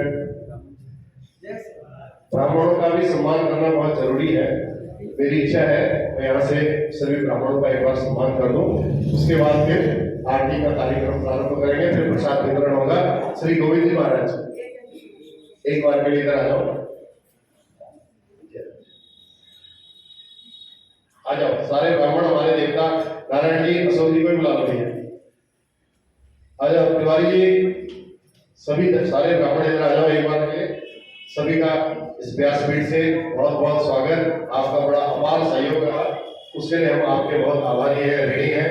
ब्रजवासी महाराज हमारे यहाँ बैठे रहते हैं, इनके बैठने से भी हमारे मन अंदर साहस हो जाता है। तो सभी तालियों के साथ इनका स्वागत करेंगे। आइए गोविंद करें।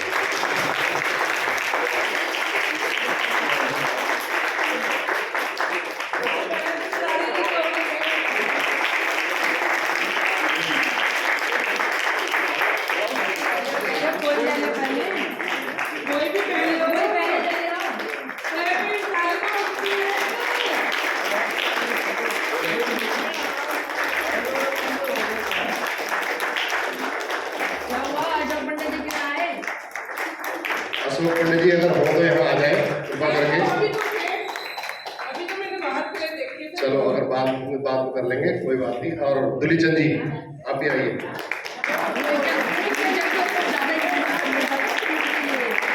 बहुत अच्छी सेवा की इन्होंने, इनको बहुत बहुत आशीर्वाद, भगवान इनको स्फूर्ति दे, इनकी कृपा दृष्टि बनाए रखे भगवान। और ये दुबे जी आओ, आइए दुबे जी आइए। राजेश जी आप भी आइए। दुबे जी ने भी बहुत सेवा की, बहुत सहयोग किया। आइए राजेश जी इधर आइए।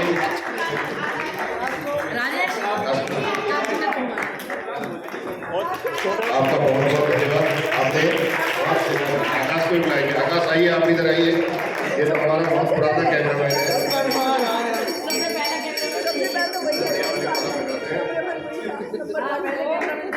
सबसे पहला कैमरामैन जोरदार ताली हो जानी चाहिए बच्चे के लिए। चलिए गोविंद जी को बुला दिया, सबसे पहले गोविंद जी को बुला दिया। चलिए अब आइए आरती करेंगे।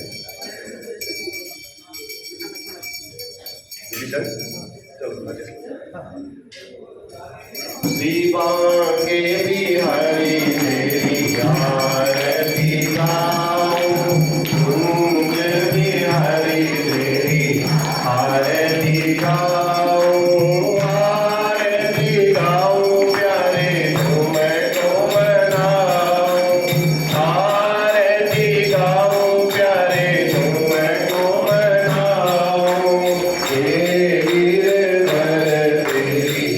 आरती गाऊं भाग्य बिहारी तेरी आरती गाऊं, मुकुट तेरे शीश में सोए, छोड़े मुकुट तेरे शीश में सोए, जाई बंसी मेरो मन मोए, देख छवि में हरि हरि जाऊं, शिवांगे बिहारी आरती गाऊं, चरणों से निकलती गंगा प्यारी, जिसने सारी दुनिया पाई, उन चरणों में शीश नवाऊं, शिवांगे बिहारी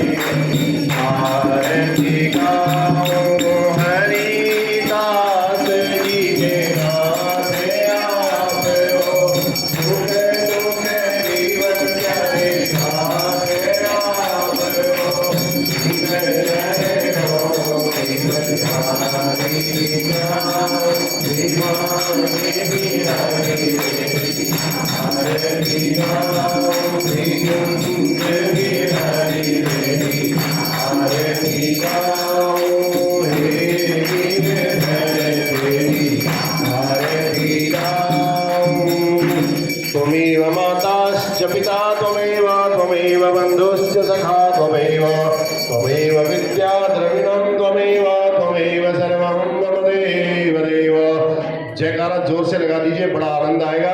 बोले गणपति भगवान की, उमा महेश्वर भगवान की, अर्धनारीश्वर भगवान की, जगत जननी जगदम्बे माता की, लक्ष्मी नारायण भगवान की, श्री भागवत भगवान की, श्री व्यास जी महाराज की, श्री सुखदेव महाप्रभु की, सभी भक्तन की, सभी ब्राह्मणन की जय जय